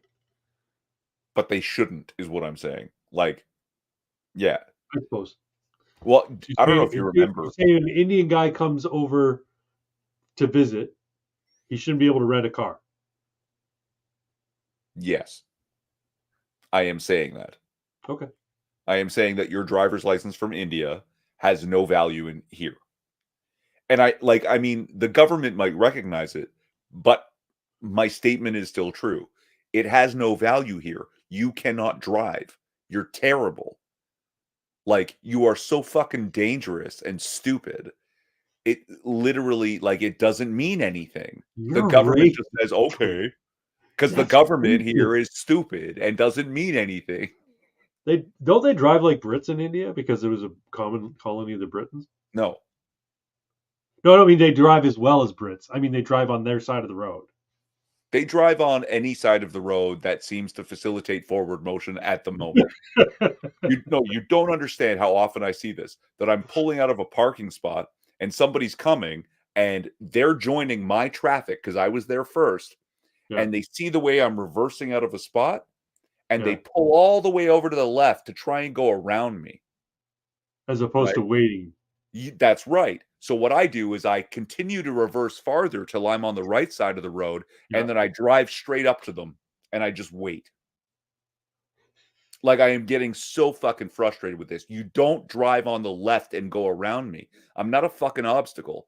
I'm the traffic, and you stick to your side of the traffic, right? And when the siren comes, you pull over. You back off enough to let everybody in the left lane pull into the right lane. You don't fucking honk at me. This actually happened this week. I imagine so because you're very passionate about And like, it's you know that thing about if you go around for the day and everyone you run into is an asshole, you're the asshole. it. Yeah, So I complain about driving a lot, and people are, yeah, okay, well, maybe you're people get in the car with me yeah. and they see it. I drive the speed limit. I signal everything. I leave a whole bunch of space.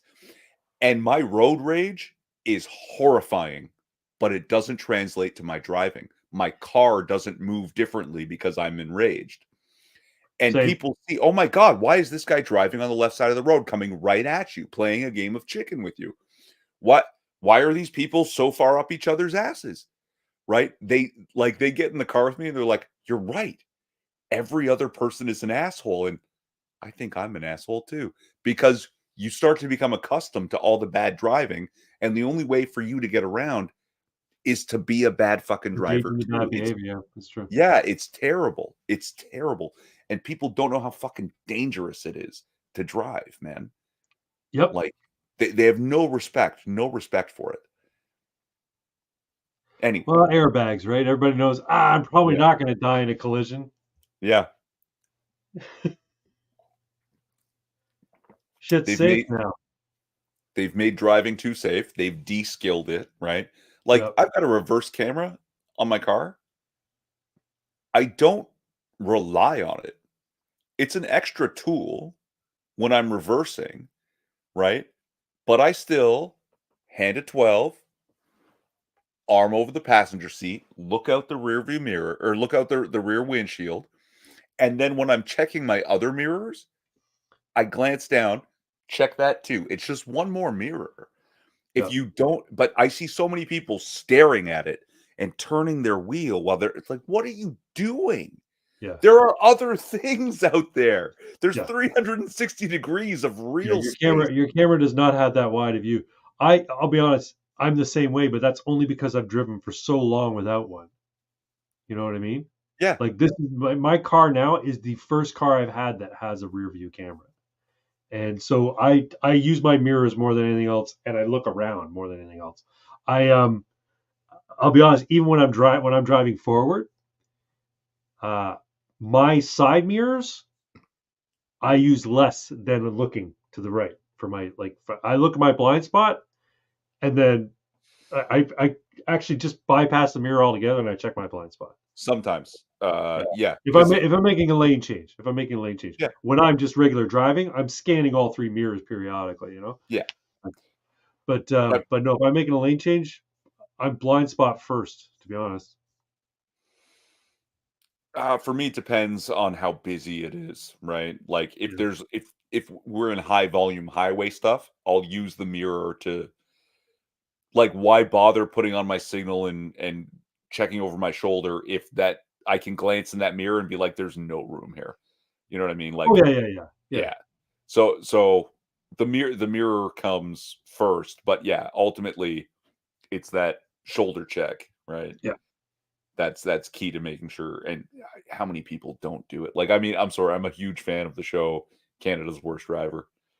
I'll go back and watch seasons of Canada's First Driver over and over It's again so because frustrating watching them. oh Like you yeah, watch them, you're like, oh my god, how could you fucking do that? Yeah. great show though. Like, Yeah. there's a lot of stuff I already knew and then stuff that I've learned from that show. And it's like, yeah, you know what I would do if I won the fucking lottery? If I want What? like the big lotto max, like 70 million? You buy a really awesome car? No.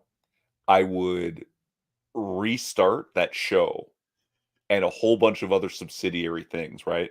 Like I would open up Canada's Worst Driver School and people could spend a lot of money to come out for like a whole week and all day every day you're training as if you were on the show, right? So you're learning not only how to drive and how the car works and all that, but you also learn some of the fucking stunt driving that they do Yeah. so that you can get a better feel of what is happening, the physics of everything. Right. And then the reason you would spend all this money to come to this driving school is because we also offer Canada's Worst Drivers Insurance. If you pass our course, you get dirt cheap driving insurance because we know you know how to move this car around. And if there's an accident, huge chance it's your fault that you were not following the rules because you know better. Yeah. Right. So, yeah, Well, we have like what they call sort of no fault insurance at this point, right? yeah, So it's kind of sure. dumb. But, Yeah. haha, no fault insurance. Your premiums are so dirt cheap to start because you've passed our thing.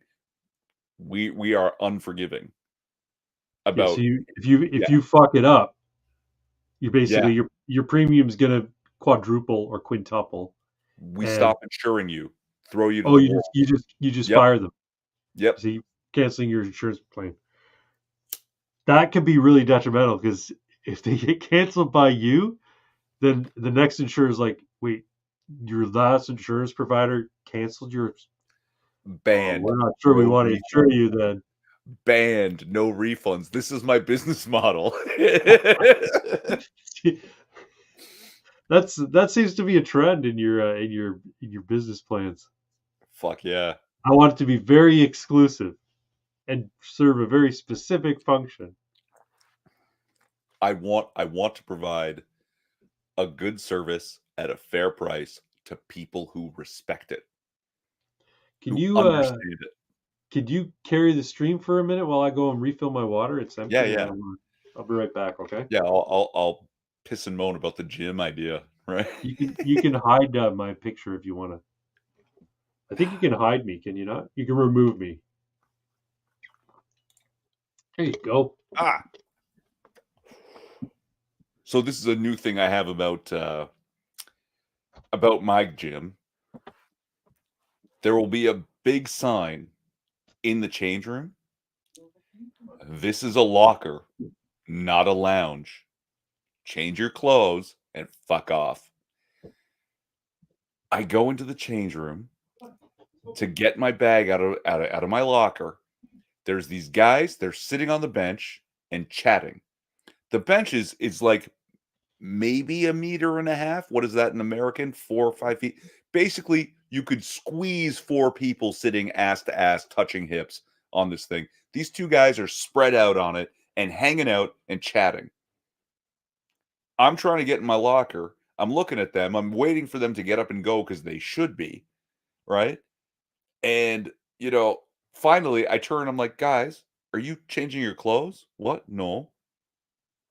Then can you move on, please? Like, I'm so sick of it. I'm so sick of like the obliviousness of people.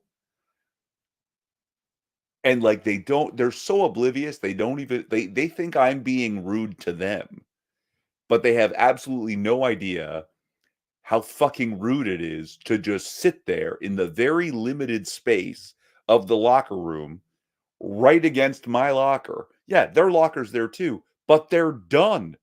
Move on. Like there's literally a lounge out front of the gym where they can sit down and chat. If you want to sit down and chat instead of change your clothes or work out, go to the fucking lounge area. What the fuck are you doing? So yes, yeah. If I opened a gym, I'd run it at a loss as long as possible just to make sure the cool people had some place where they could feel like they were respected. And no, some dude can't shave his face in the ladies' locker room. Holy shit, I've got to get away from Planet Fitness. This is terrible. But I don't want to spend the money on. See, that's what I mean. I don't want to spend the money on some other gym. So I will create a gym and make it inexpensive enough for people to want to be there and then defend their respect of the gym. People who are disrespectful, you don't get to stick around. Banned, no refunds. I think this is a solid business model. I think we get a lot of people.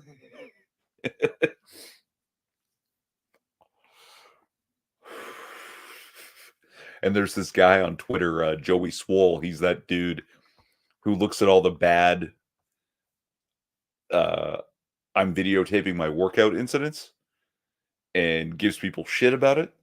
I, I'm looking for his seal of approval in my gym. That's the goal. If we could show it to Joey Swole and be like, actually, I'd go to this gym, then I'd be pretty happy with that. Oh, so where are we? Do we have more topics? Oh, yeah, okay. So this is a thing that's happened a couple of times now. I just want to put out this PSA, public service announcement. Don't set yourselves on fire for whatever reason, right? There was that Free Palestine guy who set himself on fire. Uh, some weird leftist just lit himself on fire. Like this was from the 60s. It's a Rage Against the Machine album. The photograph of the Tibetan monk lighting himself on fire. Don't do that. right? There was some, if I'm not mistaken, a Trump supporter for protesting the persecution of Donald Trump also set himself on fire. Yeah, Craig's that's back. Welcome nuts. back. Don't Sorry? welcome back. Thank you. Don't set yourselves on fire, please. Like, it's not going to accomplish what you want it to accomplish. And most of all, it's not as near as powerful as you think it is, because you're not some Tibetan monk protesting on behalf of, an entire people or an entire religion. You're just some asshole and no one cares. Like, literally, that guy lit himself on fire and people stood around and took photographs instead of trying to put him out. Nobody tried to put him out. They just let him burn to death. Now, when the Tibetan monk did this in the 60s, I don't nobody knew that was going to happen, and I don't think there was a whole bunch of fire extinguishers just lying around. Like, but these cases, the most likely outcome is people are just going to pull out their phones and videotape you, and you will And yet, accomplish nothing. even though there was nothing there to put him out, people tried to save him Sure, back but in the day. Yeah. now nobody cares. No. Nobody gives a shit. All they're going to think is, "What a dumbass." So, okay. Public service announcement. Don't set yourselves on fire. Left or right, I don't care.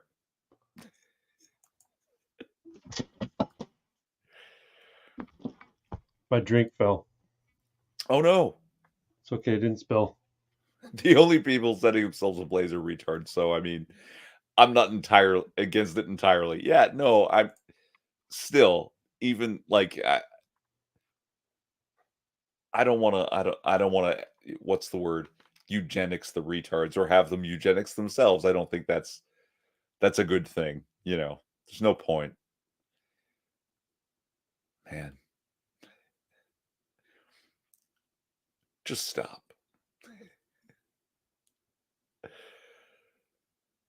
So he's back, but he's just chewing with his mic off now. So Well, because Pox mentioned he can't stand it when people fucking chew on live stream. So I muted it. what you eating there? Is it dates? Dates. It is dates, yeah. Dates. Good stuff.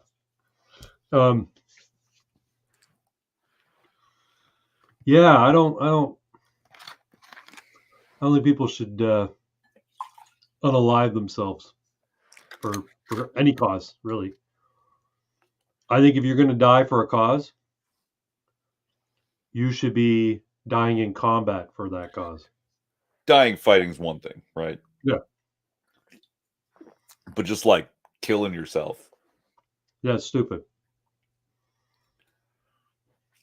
And let's face it, no matter what happens to Donald Trump, in the case of the guy doing it for Donald Trump, Donald Trump's going to be okay. Yeah. Because it's clear, like all you have to do is just read some Joseph Campbell. His story arc is not done, and it's not gonna end with him being, well, it could end with him being killed, but I don't think it will. They're just cleansing the gene pool for us. My guy, they weren't going to fucking breed anyway.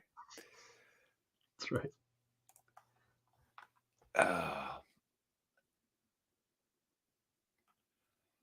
Yeah, no, I mean, what happened to what's his name? The Indian kid that was all MAGA and Trump. He was like all popular for like a couple of weeks and then he just disappeared. Ramaswamy. Ramaswamy, yeah. Just gone. Just gone. I think he's participating in what do you call it? Rallies for him and doing campaigning for him. Is he? Yeah, but you're not seeing him on cable TV. Because his I'm not story's even done seeing for him on the Americans. internet. I'm sure he's out there. I don't know if I follow him on X, but I think he's. They're not going to put him on mainstream TV because one, he's a a Trump Trump supporter. supporting, sort of acolyte, right? And two, as far as they're concerned, his story's done because the primary is over because Trump is the nominee. Hmm. Oh. And I've got to circle back to it. I'm sorry. I saw that whole, not the whole rally, but I saw the whole conversation, the bloodbath comment, right? Yeah, yeah, yeah. So, for anyone of our 4 viewers now who is unaware, Donald Trump is talking about the economy in general, specifically the auto industry and manufacturing jobs. And he says, China is opening these uh, manufacturing plants in Mexico and means to sell their cars to America from Mexico. And Trump says, if I'm president, I'll put a tariff on those cars of 100%, so they can't sell their cheap cars for cheap, and we'll protect our economy, right? And if I'm not president, well, my It'll be a opponents bloodbath. won't do anything of the sort, and it will end up being a bloodbath, right? And that will be the least of it, right? Then says something about I've got friends in the auto industry, and they would do thing A, B, and C in the American auto industry if I'm president. And I interpret this, right? Economy, auto industry, jobs. Without it, without my protections, this will be very bad for the economy, for the auto industry and jobs, right? And that will be the least of it, meaning if they don't care about this part of the economy, my opponents won't care about other parts of the economy. So it will be much, much worse. Oh yeah, yeah. And then I will have people I know in the auto industry proactively doing things for the economy, the auto industry, and jobs. Jonathan Haidt interprets this as talking about the auto industry, Chinese cars. Side note, if I'm not elected, we're going to kill a bunch of people. Like just murder, like slaughter people. We have to. Now, getting back to the auto industry, I know people that will A, B, and C, auto industry, economy, jobs. And Jonathan Haidt believes that's the more reasonable interpretation of what Donald Trump was saying. That's what Trump derangement syndrome Killing is. people. Yeah, bloodbath. No. He did an aside, according to Jonathan Haidt. If I'm not president, it'll be a bloodbath. What he means is murdering people. He obviously means murder. This is not like one paragraph in an essay where everything is tied together and Yeah, we're talking about the economy, auto industry, and jobs, talking about how my opponents won't handle it well, talking about how I will handle it proactively, not just defenses against. No, no, right. no. We're talking about the economy. Then we're talking about murdering people. Anyway, back to the economy. What? So fucking ridiculous. No, How? it is. How It's do you? insane. You're right, and it makes you question, his sanity when it comes to, or his, his logic or his judgment when it comes to anything else. This is the man who taught me the term anti-fragility, and I understand that term, and I Mhm. think it's a beautiful term. And the whole ideas of anti-fragility for all of it. Now I've got to go back and question all of that shit that I already knew, and he just put a word on it. Now I now I've got to go check. Right? Was he talking out his ass the whole time? Are you always this fucking retarded? Well, this is the thing, right? Ideological possession is a hell of a drug, man. You can get so hung up on a belief system that Godlessness. everything else gets thrown out when it comes to logic. And even if your expertise tells you why your intuition or your judgment on something else is wrong, you will ignore it because of ideological possession. And Trump derangement syndrome is an ideology at this point. People's hatred for the guy has become their whole raison d'etre, their whole, mindset, purpose for being, existence. Their entire personality is how much they hate Donald Trump, Mm. and it's sad, man. It's like really, really sad to watch people who you actually respect act like that, talk like that, behave like that. Now you could say the same thing about other people who are like 100% devoted to the guy. That they're in a cult and they're deranged for him, but I don't see that so much. I do see there are people that definitely who are diehard for him. They think Sure. that he's going to save the country. He's a messiah, a messianic figure. I'm sure there's people who believe that. I But say I for believe me, it's always been he's going up against Clinton, who I know is fucking evil. He's the better option. He's obviously the better option. And then the more he spoke, I was like, yep, now I know that I made the right decision. Yep. He's completely confirming all my understand or all my intuitions about the system and how people work and who the bad guys are and the whole bit. it's So, probably one of the greatest memes of all time is the Twilight Zone narrator, whose name I can't remember. oh, Black Rod and white Serling? image. Yeah. Sure. Rod Serling. Yeah. Imagine a presidential candidate so slimy, corrupt, and unlikable that she loses to Donald Trump. True. That's true. And the ironic thing is, for 4 years, she made the circuit talking to people about how he's illegitimate. He knows he's illegitimate. He Yeah. didn't actually win. It was cheat. He was stolen for him. All this nonsense, and not a boo, not a word. Right? Everybody's just like, oh, Clinton, poor Hillary, she lost. Or shut up, Hillary. That was it. Right? He says, you know what? I think this election was rigged, and I'm going to follow the legal steps to uncover that, and I'm going to follow I'm going to follow all protocol to try and make sure that Joe Biden isn't what do you call it, sworn in, inaugurated, and they say that he's a criminal for doing that. Meanwhile, she tried it all to she not only tried to do everything she could do. Well, no, I guess she didn't try to do everything she could do in a legal standpoint, but because she conceded like the next day, kind of thing, right? Yeah. Um, but she spent 4 years smearing the guy and trying to undermine his presidency, right? So Yeah. and spent the previous year and a half trying to delegitimize him as a candidate through lies and deceit and Yeah. yeah. Well, So and worst of all, demonizing the populace, for right? supporting him, Yep.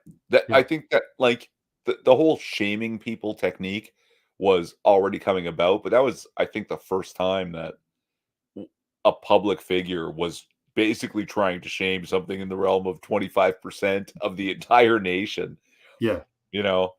Like what did she say? Half of Trump supporters she would put in a basket of deplorables, right? that's right. And that's like I think this is one of the best things that people have done is you know, the N bomb. Yeah, We're taking it back. yeah, deplorables. They called themselves the Yep. deplorables, right? Whatever you call me. Yep. You're right. That's exactly what I am, and we're gonna kick the shit out of you. Yeah. You haven't seen how deplorable I can get.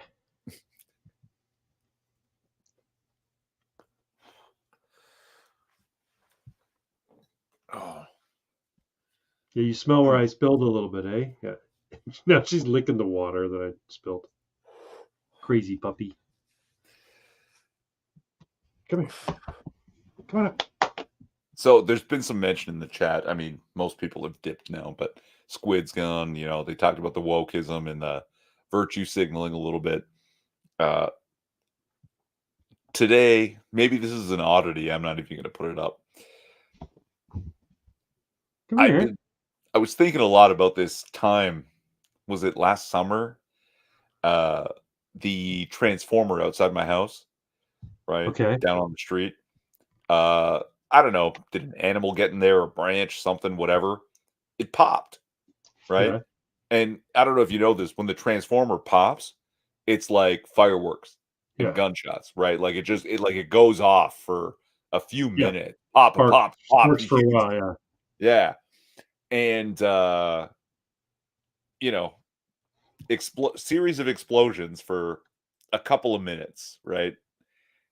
And all the power goes out. And all the neighbors start coming outside. Hmm. I've picked up the phone. I'm not sure what happened. I don't know how dangerous it is. So I've called emergency services Right. and I'm explaining what happened.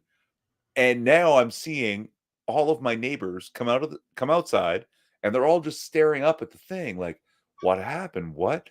And I lean out my front door and I'm going, "Hey neighbors." They don't all know me, right? I know some of them. I'm on the phone with emergency. They're telling me, "You should all probably get back in your house because this might not be over. We don't know what's going wrong." And while I'm telling this to them, it goes off again. It just starts fucking pop. There are people like literally 10 feet from this pole and it's popping into the air. And now they're running. I slam my door shut, right? And I had told this story to someone, and later they're telling me, "You're a hero." What the fuck? What are you? You're the only one who knew what to do. They were all standing around like jaw gaping. And I'm like, are what? No, no. I Like, called. I called the. I called think the about this. emergency services. Think about it. This is what I said to them at the time. Just go outside. All these neighbors gaping. What happened? What's going on? What should we do? Don't worry, neighbors. I know what to do. Help! Help! Right? It's like a Monty Python skit. But that's actually the core of wokeism and virtue signaling. Yep. Believing that your helplessness and your cries for help make you a good person, right? That's why they go out in the street and scream. They think when someone told them, "You're a hero," they believed it. Because I didn't know what to do. I didn't know anything. I cried for help. That's the only thing I knew to do was call somebody else who might Yep. know how to help, right? Like, but they just do it. And they think that this is goodness, that this is somehow valuable. And it's like, God, no, this is the bare minimum, right? That you need to know your own limits and that I think they're just zombies.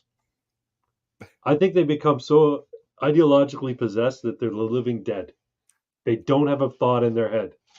They don't. All they have is like code. They're programmed through the NPCs, right? through that fucking the mushroom that's in their brain. It's in all our brains. Just some of us have taken the friendly mushroom that helps us fight it. So you don't eat sugar? Is that what you're saying? So, okay, cosmic death fungus is what Yes. you're talking about, right? Yeah. The one that makes you want to eat sugar. Y- Ah. Yeah, right.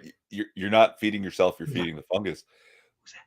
Dog, you have like a ridiculously beautiful hue. Yeah, she's pretty good. She's a pretty That dog. is so like the dark on the back with the gold and a stripe of white Yeah. down the neck and chest. Good for you. Yeah, she's a pretty puppy. That is You're a pretty monkey. You're a good and girl. for a floppy-eared dog, I bet you can stand those up when you want to, huh? She can, You yeah. can just perk them right up straight. Yeah, yeah. Sometimes they point up. And I see the size of your jaw compared to the size of your muzzle. Yeah. I Twin know the thinks power Twin in there. thinks you're a murderer. Are you a murderer? You're all of what, 30 pounds? Probably a little bit less, but yeah, thereabouts. If an intruder comes into your home, you're gonna be able to kill a man, aren't you? Oh, yeah. Oh, yeah. Probably. That's a 30-pound bullet with, 12 more teeth than a tiger. Yeah, absolutely. You're dangerous. You hear that? You're dangerous. Melina says she kind of looks like Santa's little helper from The Simpsons. She But does have fit, kind of that dumb look sometimes on her face. but fit. Like Santa's little helper is a skinny Skinny. twerp. Yeah, That yeah, dog is muscular. yeah. Muscular. It's all muscular. Uh, but yeah, fucking the woke people Yeah. and their The bullshit. the purple hairs. Yes. Yep. And They're yeah, crazy.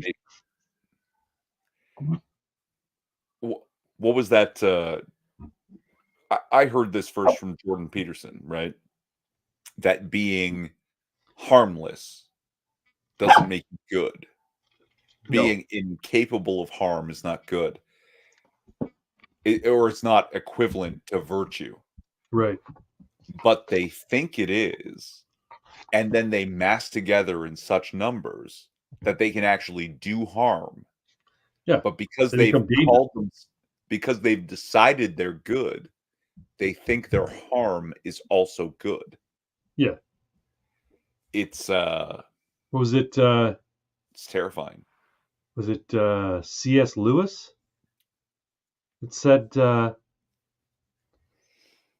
we would be better to be ruled by robber barons than by people who uh, feel morally justified in Yeah. tyrannizing you. I don't remember the Because quote. it's your own for your own good. At least the robber baron might sleep one day or might be Well, gracious at night from time to time. But yeah, the idea is that the robber baron who has all these desires, right? So they'll rape and pillage and murder, yeah, but eventually they'll feel satisfied with the amount of rape and pillage and right. murder. Yeah, when they know that they might let you off. They might go, you know what? They've had enough. Yeah. Yeah, I raped enough people today. I'm not raping you. yeah. But Yeah. someone Whereas who's a the moral moral busybody, busybody, the moral yeah, busybody will be like, no, I'm sorry. I know it's painful, but I must do this to you yeah, because it's for your own good. they feel compelled, right? Not Right. just it's not just a desire, it's a compulsion and Yeah. it's That's yeah. why I say, you know what? Like, regard them as though they're brown shirts or they're black pajama clad Maoists because they do want to kill you. You are a heretic, and if they got their power, if they got their way, they would kill you. Oh, and they're doing it now. Yeah. Right? No, but I'm Like, just saying, like, if it ever came to a point where, in my video, I was talking about how, the brown shirts had Hitler, the black pajamas had Mao, right? So far, right now, the purple hairs don't have one person that they can glom onto who is seeking power. If Justin Trudeau were in the United States, I would say that he could be their guy. I wonder if that's inverted though. How so? That like they don't need a guy. They do it anyway. And then some guy who's just a manipulative psychopath jumps into the fray to take advantage of it. They're always there, Yeah. right? They're always there. The brown shirts, the black pajamas, the purple hairs. It's whether or not they have the numbers. And then when they do, some asshole will come out and just take advantage of them. Right, but the brown shirts, okay, were the uniform of the people who were diehard supporters of Adolf Hitler, right? Yeah. Happy birthday. Before he came to power, when he was on the rise. The black pajamas were the Mao Yeah. devotees. That's why they wore the black pajamas. The purple hair is it's something they can recognize each other by. I'm saying that if there becomes some sort of charismatic woke leader who they rally behind, they'll sort of adopt some sort of affectation that is reminiscent of them, and they will probably, then they'll feel, especially if this person is gaining popularity amongst, like, the hoi polloi, like the rest of the Mm. sane people, and they're starting to gain some popularity, and they rally, then they'll start to feel emboldened, and feel like they can, walk into comic book stores and set, comic books on fire that don't have a transgender Superman in it. You know what I mean? Like, yeah. Then they'll feel emboldened to start doing shit like that. Well, I mean, no, again, I think it's inverted. They're doing it already. They just don't have like a unifying guiding force. So, but they're already doing it, and they've taken Mm. up a number of forces, but no one's been crystallized as the leader, Right. right? That, Fauci, WHO, Pfizer, these have been interim that they just sort of go where the wind is blowing. Yeah, they glom onto him for the Yeah, purposes of the cause du jour. but they haven't had the crystallized leader. But I think they always exist, and I think they exist with or without that leader. The crystallized leader suddenly makes it laser focused, Right, because and that's where they you give get them an articulable philosophy and yeah, vision for the future. Yeah. yeah. But I mean, like, what was that thing? It's kind of a joke, but it isn't really. And I brought it up not too long ago. Communism is actually when the stupid, weak, and ugly people have enough numbers to make it illegal to be smart, strong, and beautiful, and then they just start murdering and robbing the successful people. Yeah, it's The essentially it. rest of the ideology is just window dressing. And as soon as they have a leader, someone who emerges to weaponize them and point them in a single direction, they'll just follow it because they're godless heathens that don't have a moral authority. And, you know, Dawkins and Hitchens, they've written some great essays. They've also, what's the word? Uh, like disconnected people from the concept of moral authority. It's true. And this is my biggest regret for, ever wishing for a day when secular humanism would be the dominant guiding worldview in the world, because what we're living through right now is that secular humanist ideal, and it's as ugly and terrifying as anything, you know a monster would come up with.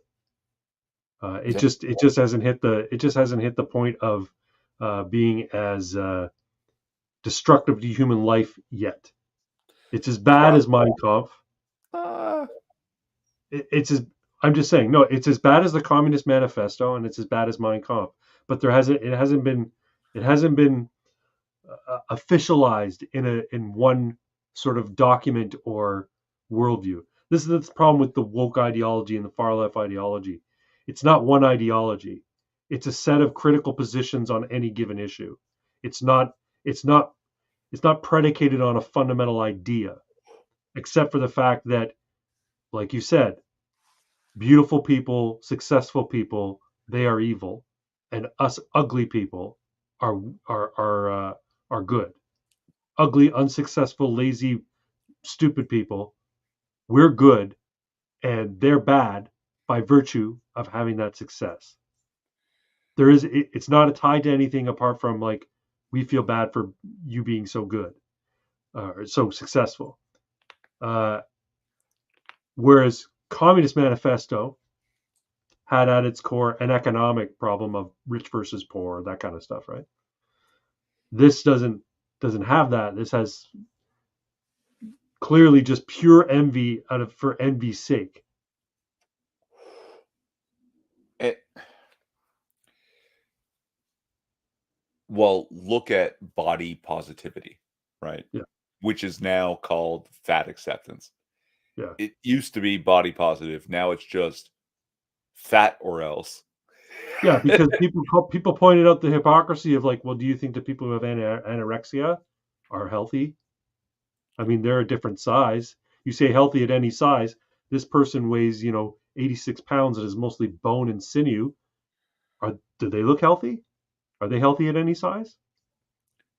the So they had to stop with the body positivity and started calling it fat acceptance because they didn't want anorexics to be accepted, No, of right? course not, because they're, you know, addicts and disgusting freaks. Like these are the Nergalites, right? As Yeah, it turns out the 4 chaos gods of Warhammer are real. Uh, the 100. Nergaleads. I can demonstrate. I don't know if I can prove, but I can demonstrate their existence in the real world. Okay, so Slanesh are the Yeah. OnlyFans So thoughts. what's that? The OnlyFans thoughts are the devotees of Slanesh. Thoughts, the gay trans orgy stuff, right? Yeah, All of yeah. that. Yeah, like you know what? Chemically castrating and surgically mutilating physically healthy children is good. Slanesh, Yeah, 100%. That's real. yeah. Uh, Nurgle is the fat acceptance, fat body sure. positivity. Yeah, that's Yeah. part. Yeah, absolutely part of it. Yeah. Monkeypox. Oh, and like Nurgle, if I'm not mistaken, is also like a lord of disease, right? Yes. Yeah, which makes sense because they embrace disease. Hmm. They Diabetes. embrace, they embrace obesity. They embrace mental health issues. Yep. They embrace, all manner of personality and psychoses. So yeah, absolutely, yeah, I could see And the that. best part, the best part is that intersectionality. A lot of these things are going to overlap with the other chaos gods, right? Yeah. So intersectionality is actually a core part of the concept of chaos undivided. Okay. All right. Fair enough. So Corn are the black bloc Antifa freaks who just like to destroy shit. Violence. Yeah. Violence outright. All violence, and this is the worst part of the chaos gods, they are inevitable. They will Yeah. win in the long term. It doesn't matter if you're fighting and to defend yourself and your family. Every harm you do, every life you take is for corn. Yeah. Skulls, blood for the blood god, and skulls for his throne. Uh, Set yourself on fire, right? Yeah. It's one more skull for the skull On throne. Corn's throne. Um, who are the other? There's a fourth one. Zinch, the god of The change. the god of what? Change. Change. Okay. It's Change like a from one form. bird-headed kind of thing, right? What's that? Zeech is like a bird-headed kind of demon creature thing. Well, you're talking about the manifestation Yeah, yeah, sartorial, yeah, right? yeah. Yeah, that but yes, this actually crosses over with the other 3 chaos gods. The Right, trans thing, changing from life to death, uh ideologies, evolution and changing that has to do with Tzeentch. Tzeentch is probably the most subtle of the gods. he's just there in the background the entire time Yeah. as all the other things are going on. Yeah, Mhm. and basically he's the one who says, "And here is the new paradigm, Yeah. thanks to the efforts of my 3 fellow chaos gods." And like I sign off with Hail Sigmar, but I'm a Christian man, and Hail Sigmar is like a joke because I'm a fan of Warhammer, but Sigmar is Jesus. Like in the Warhammer world, that's their Jesus figure, right? The but in their case, the man ascended to godhood Right, by, you know, doing divine things rather than being born a god, right? So right. you have to earn it is the Warhammer message, and that's actually pretty powerful. And this is part of that fat acceptance and these stupid fucking commie motherfuckers. They have demonized bettering oneself. Right. How dare you better yourself? Because that means you're better than me. Because Yep. I'm not bettering myself. I'm actually actively making myself worse. And not doing that means you hate me. So I Well, that's hate why they come you. out against. Do you ever see that? That meme of the blonde guy who's like he's like closing his eyes, like I can't believe what I just fucking heard. The blink, yeah. Yeah, that is from a like one of those panel Springer style talk shows where a couple of obese broads started talking about healthism because there were a couple of people on the other side who were in the audience and one of them was a personal trainer and a nutritionist. And he says, "Well, I'm really happy that you have a very positive outlook. That's really good. But are you healthy?" And then they started going, "I think there's a problem in this country with healthism, where everybody's just concerned with health all the time. It's like an ideology, or it's like a religion, the belief that health is one thing." And this guy's like, he blinks, goes, "Oh, really?" Like he didn't. Yeah, He's like, "I'm no, not going to engage with this because there's no fucking talking to this fucking Martian." it's very popular on 4chan. I see it a lot Yeah, where basically like they talk about there is no actor who can replicate this because you're literally watching a man have his soul crushed by the reality of people like this. Like yeah, it can't be reproduced. yeah. It it No, it's happened a perfectly live. genuine react, absolutely Yeah, genuine reaction. Yeah, yeah, absolutely. You can tell he's like, I can't believe I just heard what I fucking heard. yeah, And how do I stay on this show? How do I not yell at this pile of flesh and tell it that it's wrong? Yeah, yeah. Like it's just terrible that they have found a way to demonize bettering yourself. yeah. You know, it the self-esteem movement of the 80s, right? And the message gets turned into you're perfect just the way you are. Yeah. And how damaging that is to people Well, but because it that's the thing. implies you cannot become The better. argument was, you don't want these kids to lose and suffer disappointment, because that's really bad for their self-esteem and they won't succeed. In reality, that's exactly what they need to succeed. They need to realize that there are limits to what they can do. And if they want to bypass or surpass those limits, they need to bone up. They need to get better. Right. Get I good. remember I Right? remember my nephews were playing with their cousin.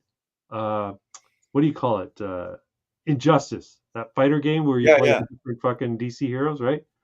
And I remember saying to my nephew, when he kept losing to his cousin, I said, "Get better."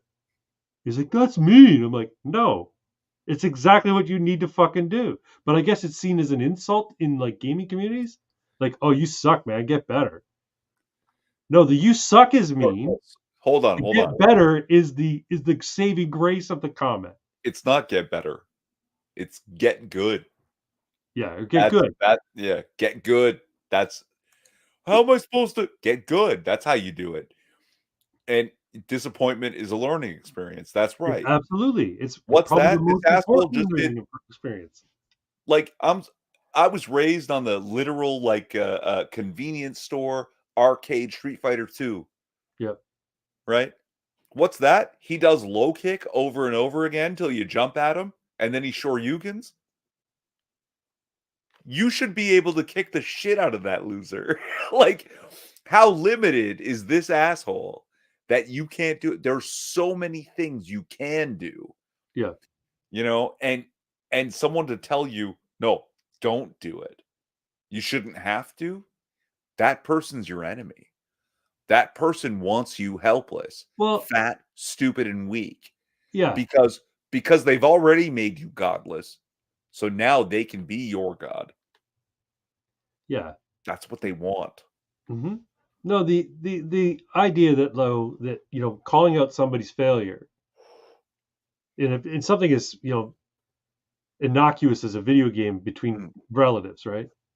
Where I could say, "You suck, get better," or "You suck, get good." That's not like, what? Or you think it's a mystery that you fucking suck? Everybody can see you suck. You lost.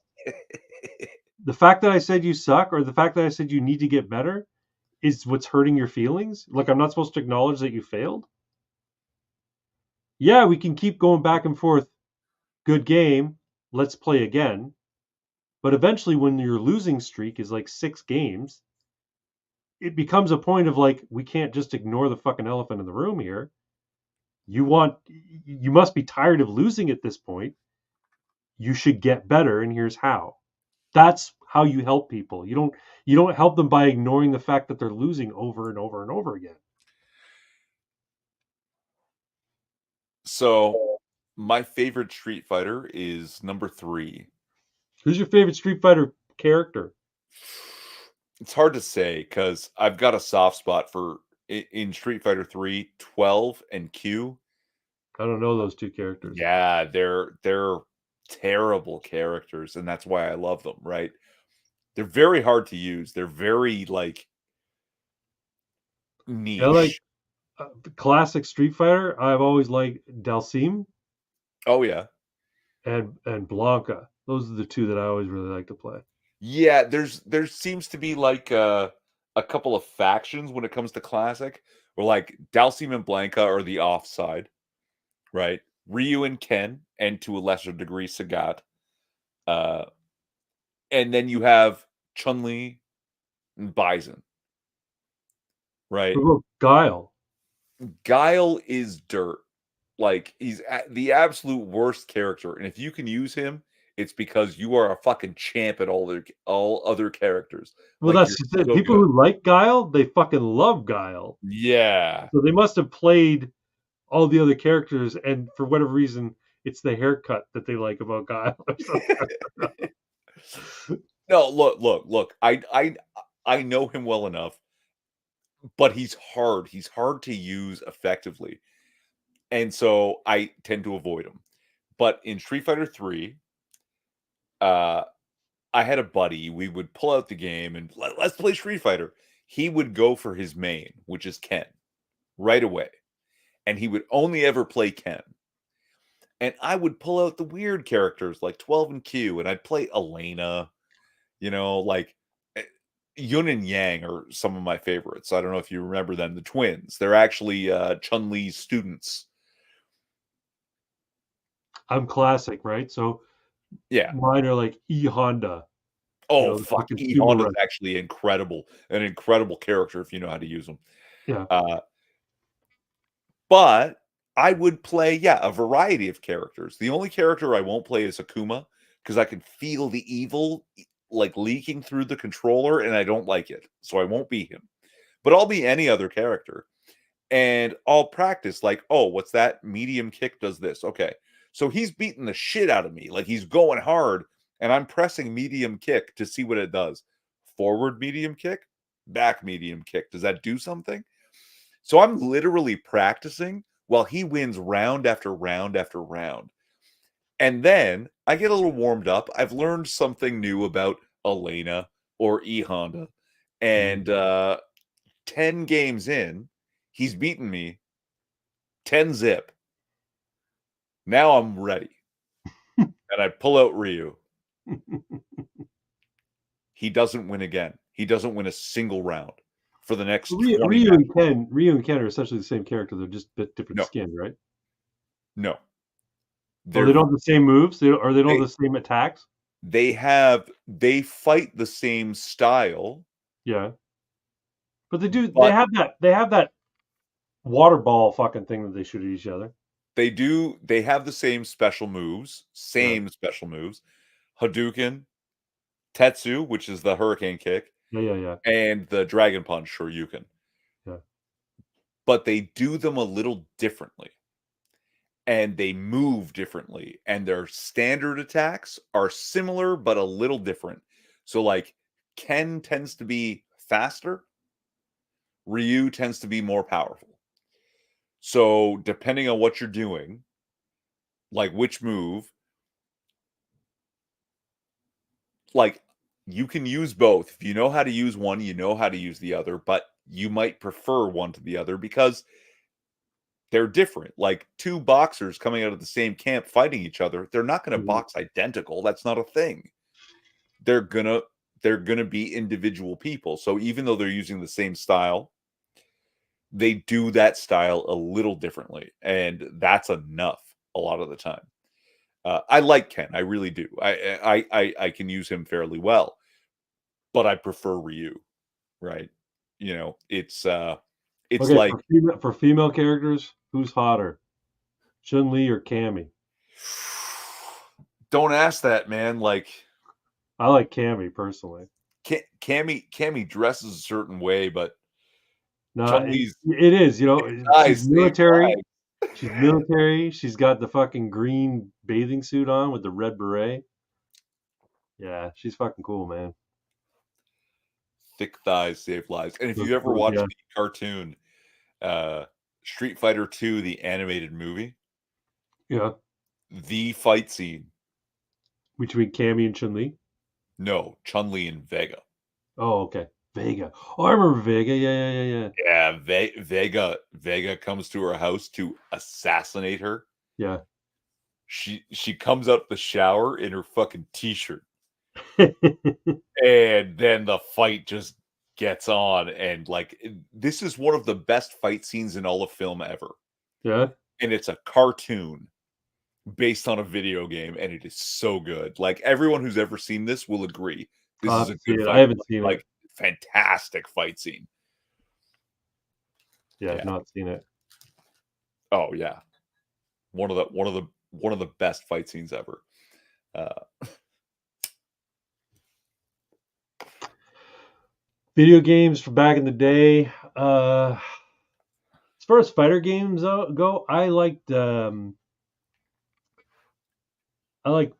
Fighter. I thought that was fun. And what was there was Capcom versus Marvel was fun.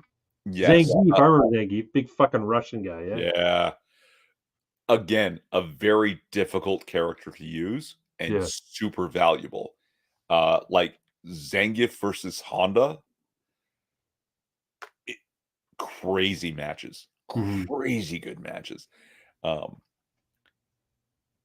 I like Blanca because he's a monster. Jimmy, he's just Jimmy. He's he's a poor lost boy. Yeah, they got turned into a monster. uh, but no, but getting good, right? Virtua Fighter is one of those games where you have to get good Hmm. immediately or you can't win. And Virtua Fighter was way ahead of its fucking time, Yeah, man. Like, yeah, like the original Virtua Fighter is better than most Tekkens. yeah. And Dead or people, Alive 2 is good, just for the yep, boobies no, for the moves and the catch function. and the Uh boobies. the jiggle physics are incredible. The Yeah. jiggle physics are why you play that fucking game, man. I don't care who you are. The jiggle physics are what draw you to the game. You continue to play it because holy shit, there's a lot of really good combat I'm here. a, Like, yeah, but I'm a button masher when it comes to that because I just want to see the jiggles. oh god, then give me a few rounds to warm up and I'll end you. You won't land a Oh, no single doubt. I'm not. strike That's the anymore. thing. I can't lose when I play. Fucking Dead or Alive too. Because just seeing him jiggle is winning. So it doesn't matter. Yeah, I kick my ass. I don't care. It's fucking awesome to watch them. No, Elena's kung fu. Oh god, it's so beautiful. I don't. She could have no boobs at all. She could be a dude, and I would still use the Elena character using that kung fu. You're gay. Beautiful kung fu. Soul Calibur, yes, good for I don't know if I played a strategic lot of Soul fights. Calibur. Soul Cal, every Soul Cal is good. Yeah. Uh, it's weapon fighting, but a little bit more dramatized, so it's not as tough as Bushido Blade or what's that thing? Hellish Quart is the modern one that they're working on now. Um, but yeah, like over dramatized, but still really good. Yeah. Um, yeah, you can get some good fights out of Soul Calibur. Uh, again, jiggle physics will draw you to it, and the combat system will keep you involved. Yeah, there you go. But again, you got to get good. You got to get good. You got to If you it's got to important, learn the yeah, game. You got to if learn the characters that's and right. learn your character. If it's important to you, you will put the time in and you'll get good. And if you don't, it's not that important to you. And Or you just have no drive. You might be one of those people who nothing's important to you, so you have no drive. sure. Right. What's the thing? Like the myth about nihilists. Nothing in life matters. The truth about nihilists. Nothing in life matters. I can do whatever the fuck I want because nothing in Yeah. life matters. But yeah, no, circling back to the body positivity, fat acceptance bullshit, right? When you talk to them about bettering yourself, even in the slightest way, like maybe you can adjust your diet or move a little more, and they'll react in, How dare you? yeah, but how dare you? And also, it's all addict talk, right? Yeah. Maybe you could reduce your sugar intake. Try doing no sugar for, 10 days, 7 days, 5 days, 3, 2, 1. What? No, I don't. No, it's not that. Sugar's not bad for you. I've got it. I could do it if I want, right? No, it's under control. I just, yeah, I I don't don't have have. to eat that much sugar. I don't have to eat that much sugar. Yeah. And eventually, they'll hit you with this. I'd rather be happy. Okay, you fucking junkie. And I Uh, just feel so terrible for them when they say that because they don't know what they said. They don't know the implications of what they said. Can you imagine the requirement of putting a certain flavor in your mouth, not every day, but multiple times a day, right? yeah, That all the things you accomplish at your work or in your personal life with your interpersonal relationships go to the fucking wayside.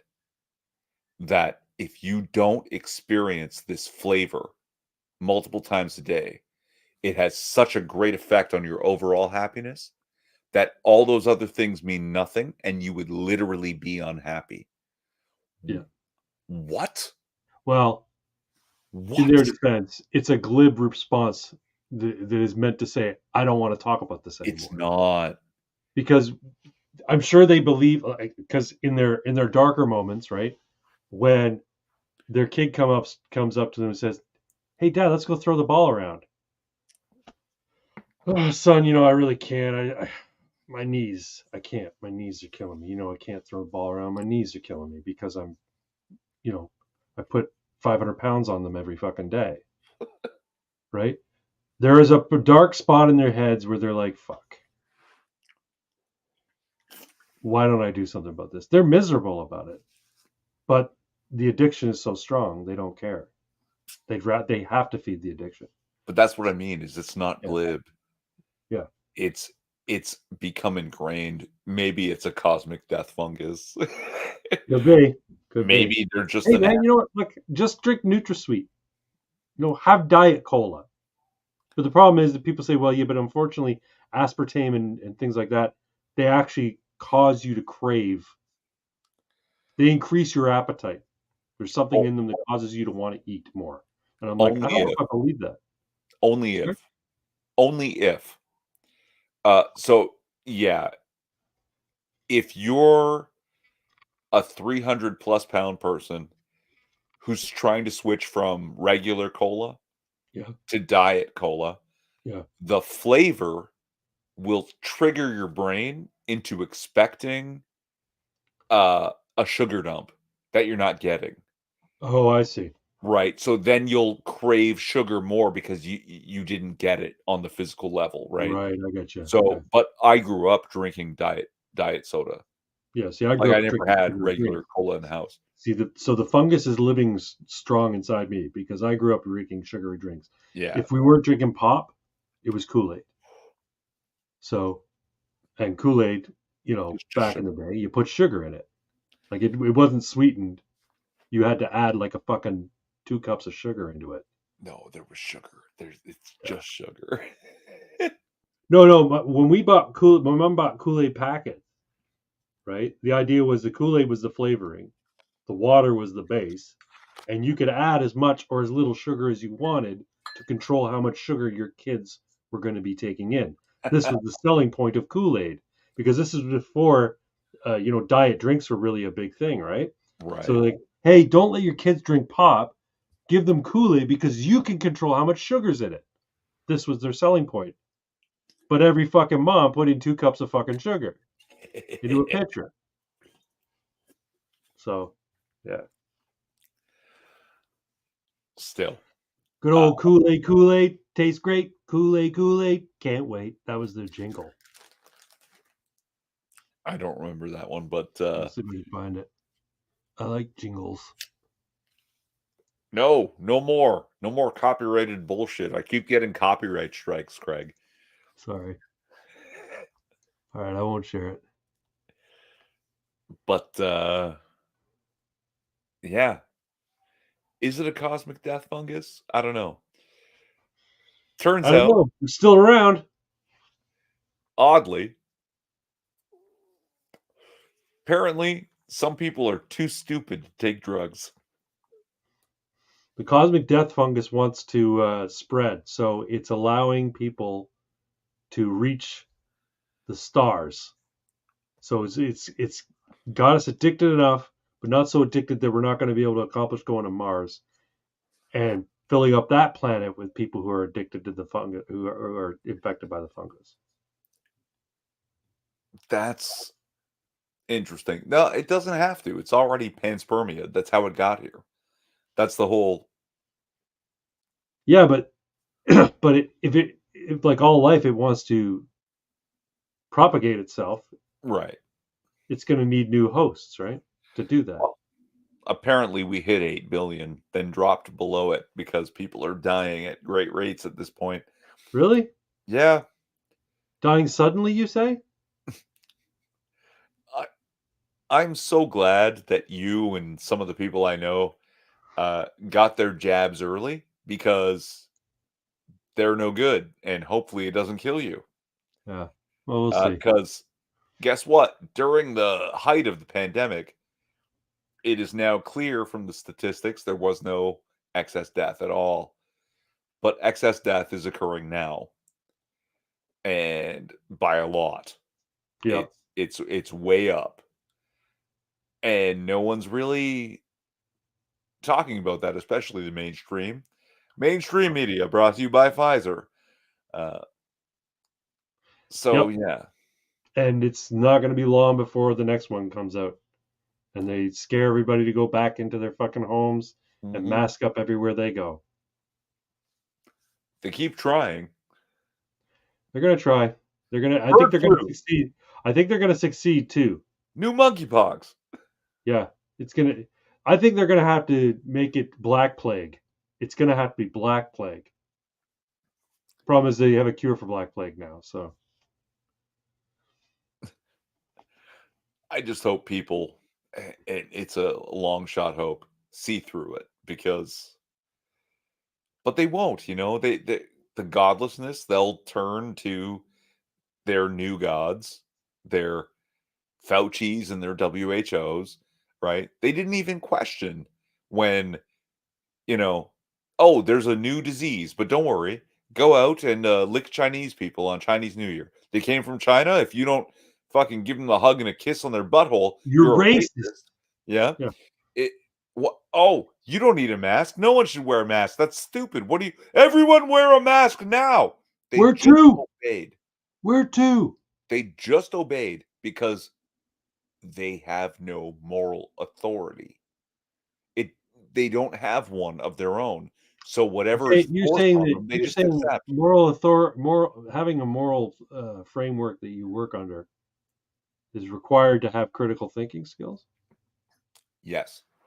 because you need to be able to discern right from wrong. If I And believe, and by virtue of being able to discern right from wrong, you can discern bullshit from truth. if I believe there is a force greater than myself, like Jesus, that invites me to do good in the world, Mm-hmm. when some other entity, be it an individual or an organization, gives me an instruction, I have to ask, is that instruction moral? Does that align with what my God Right. is inviting me to do? So it in and of itself is critical thinking. Right.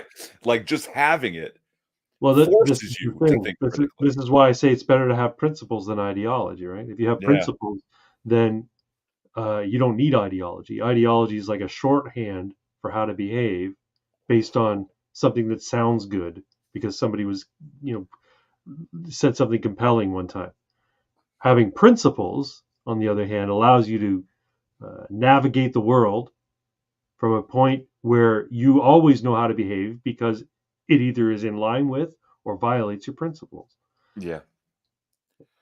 Yeah, pretty much. And if you choose one, if you find someone who gave you a message and then died trying to spread it, maybe you'll wonder about every other person that tells you what to do, right? Because Jesus didn't demand I do anything. He suggested, he invited me. Mm-hmm. Somebody else is telling me and demanding? Well, hold on a second. Let me see how this lines up with my guy here. Right. It's that simple. Well, Jesus was the great voluntarist, voluntarism. So Jesus was a libertarian, essentially. Yeah. He wanted everyone to be free. But with a strong core of family values. Right. And the only way you can be, everyone can truly be free is if everyone truly lives with a moral code where they'll allow other people to live free. That's the only way anyone can live free, is if everybody agrees to allow someone else to live free. And in order to do that, you need to have a decent moral code. And in order to have a decent moral code, by your reckoning, you need to have Jesus. Well, even the atheists and the physicists and engineers understand the fundamental truth, right? That the physics that are the rules that govern existence, material existence, the interaction between matter and energy, Hmm. if they don't exist, motion is not possible. The rules have to exist before existence. The rules have to be true. There has to be something uh, fundamentally true before there is a physical existence of matter and energy and rules that govern them. Like the physics don't exist without this fundamental truth. I understand what you're saying. Really weird. The nature of the universe is inherent, and the matter in the universe operates the way it does because of the nature of the universe. Exactly. The Yeah. nature has to be real first, Right. right? So that's that concept of a moral authority, Right. right? And if you refuse to acknowledge something that has to exist prior to existence, Hmm. you're going to be lost, right? Motion's not possible, or it is suddenly at the whim of whoever decides what your rules are for you, and that's very dangerous. Interesting perspective, sir. uh Coming 240. up on 3 hours, though. I don't know how Yeah, much longer you wanted to do it, but I, like this is a good moment, I think. to Yeah, call it, yeah, it's pushing one of some people made fun of me because I told them how I failed naps recently. My you naps have failed what? failed. Naps. Oh, naps. Yeah. You have a hard time taking naps during the day. Yeah. Today I had the absolute reverse, like a reverse fail Yeah. over success. I napped for like 5 hours. That's why I I didn't get napped. back to you. I napped today too. It was in the morning, so the wife and I see the cat wakes us up early. The Yeah. cat comes to the door, because we keep it shut, and starts pawing on it before 6 o'clock sometimes, and that prompts the dog Trinity to go to the door and sniff at it loudly because she wants to go out and chase the cat. I can't stay asleep when that's happening, and I don't want any accidents to happen because once she's up, like after you've been sleeping a long time, you You typically got gotta to take go. a whiz. Same for dogs; they got to take a whiz after they've been sleeping a long You time. gotta go. So I'm like, okay, I got to get up. So I get up, it's not even light out, right? And then I stay up, and then we go out to get their nails done and go to the park. So by the time we get back, it's like after 10 o'clock, I have my breakfast and I fucking just crash on the couch because I only got like 4.5 hours sleep the night before. Right. So I crash on the couch till around 12:30. So I had a 2.5 hour nap, and then I woke up and I was stiff because I'd laid there so long, right? So Yeah. naps are good, but it'd be better to not need them. You know what I mean? I don't know. I like a good nap. I really enjoy it. But I like them today, too, no. but I think I'd be much if you know what if someone said to me, um, I can guarantee you'll get 8 hours of sleep every night, and there'll be restful sleep, restful recuperative sleep, 8 hours in one stretch, with very little waking up in the middle of the night, to go pee or whatever. Mhm. Uh, but it means that you can't have naps through the day. If somebody said I have this formula to make it happen, I'd say fucking give it to me, because I much prefer if I could get 8 hours at night, because I know it's better for me to get 8 hours of uninterrupted sleep. I, yeah, it's valuable. I don't want to argue too hard on that because I just like naps. Here's what I'll tell you about my events today. Woke up real early, got my errands done. For lunch, I had ramen noodles. Decided 2 o'clock. Sure, that's a good time. Saturday, everything's done. I can just have a little nap. Siesta, the Woke up, siesta. woke up at Nick, 7:30. ooh, were you supposed to go to your families tonight? Did you go to your No, no. family?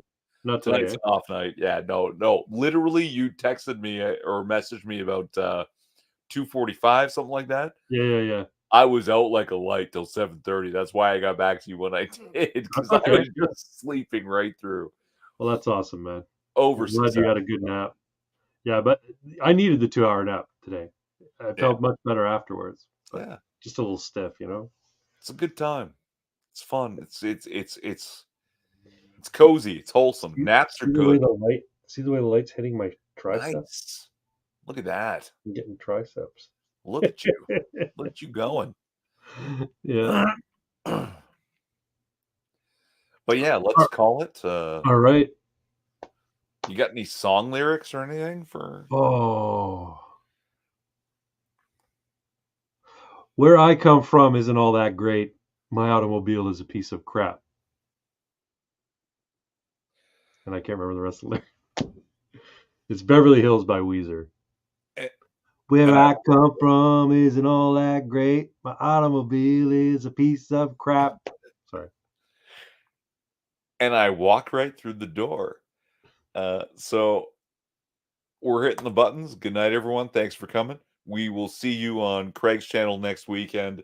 Ammunition 51, That's right. Saturday night, 10 p.m.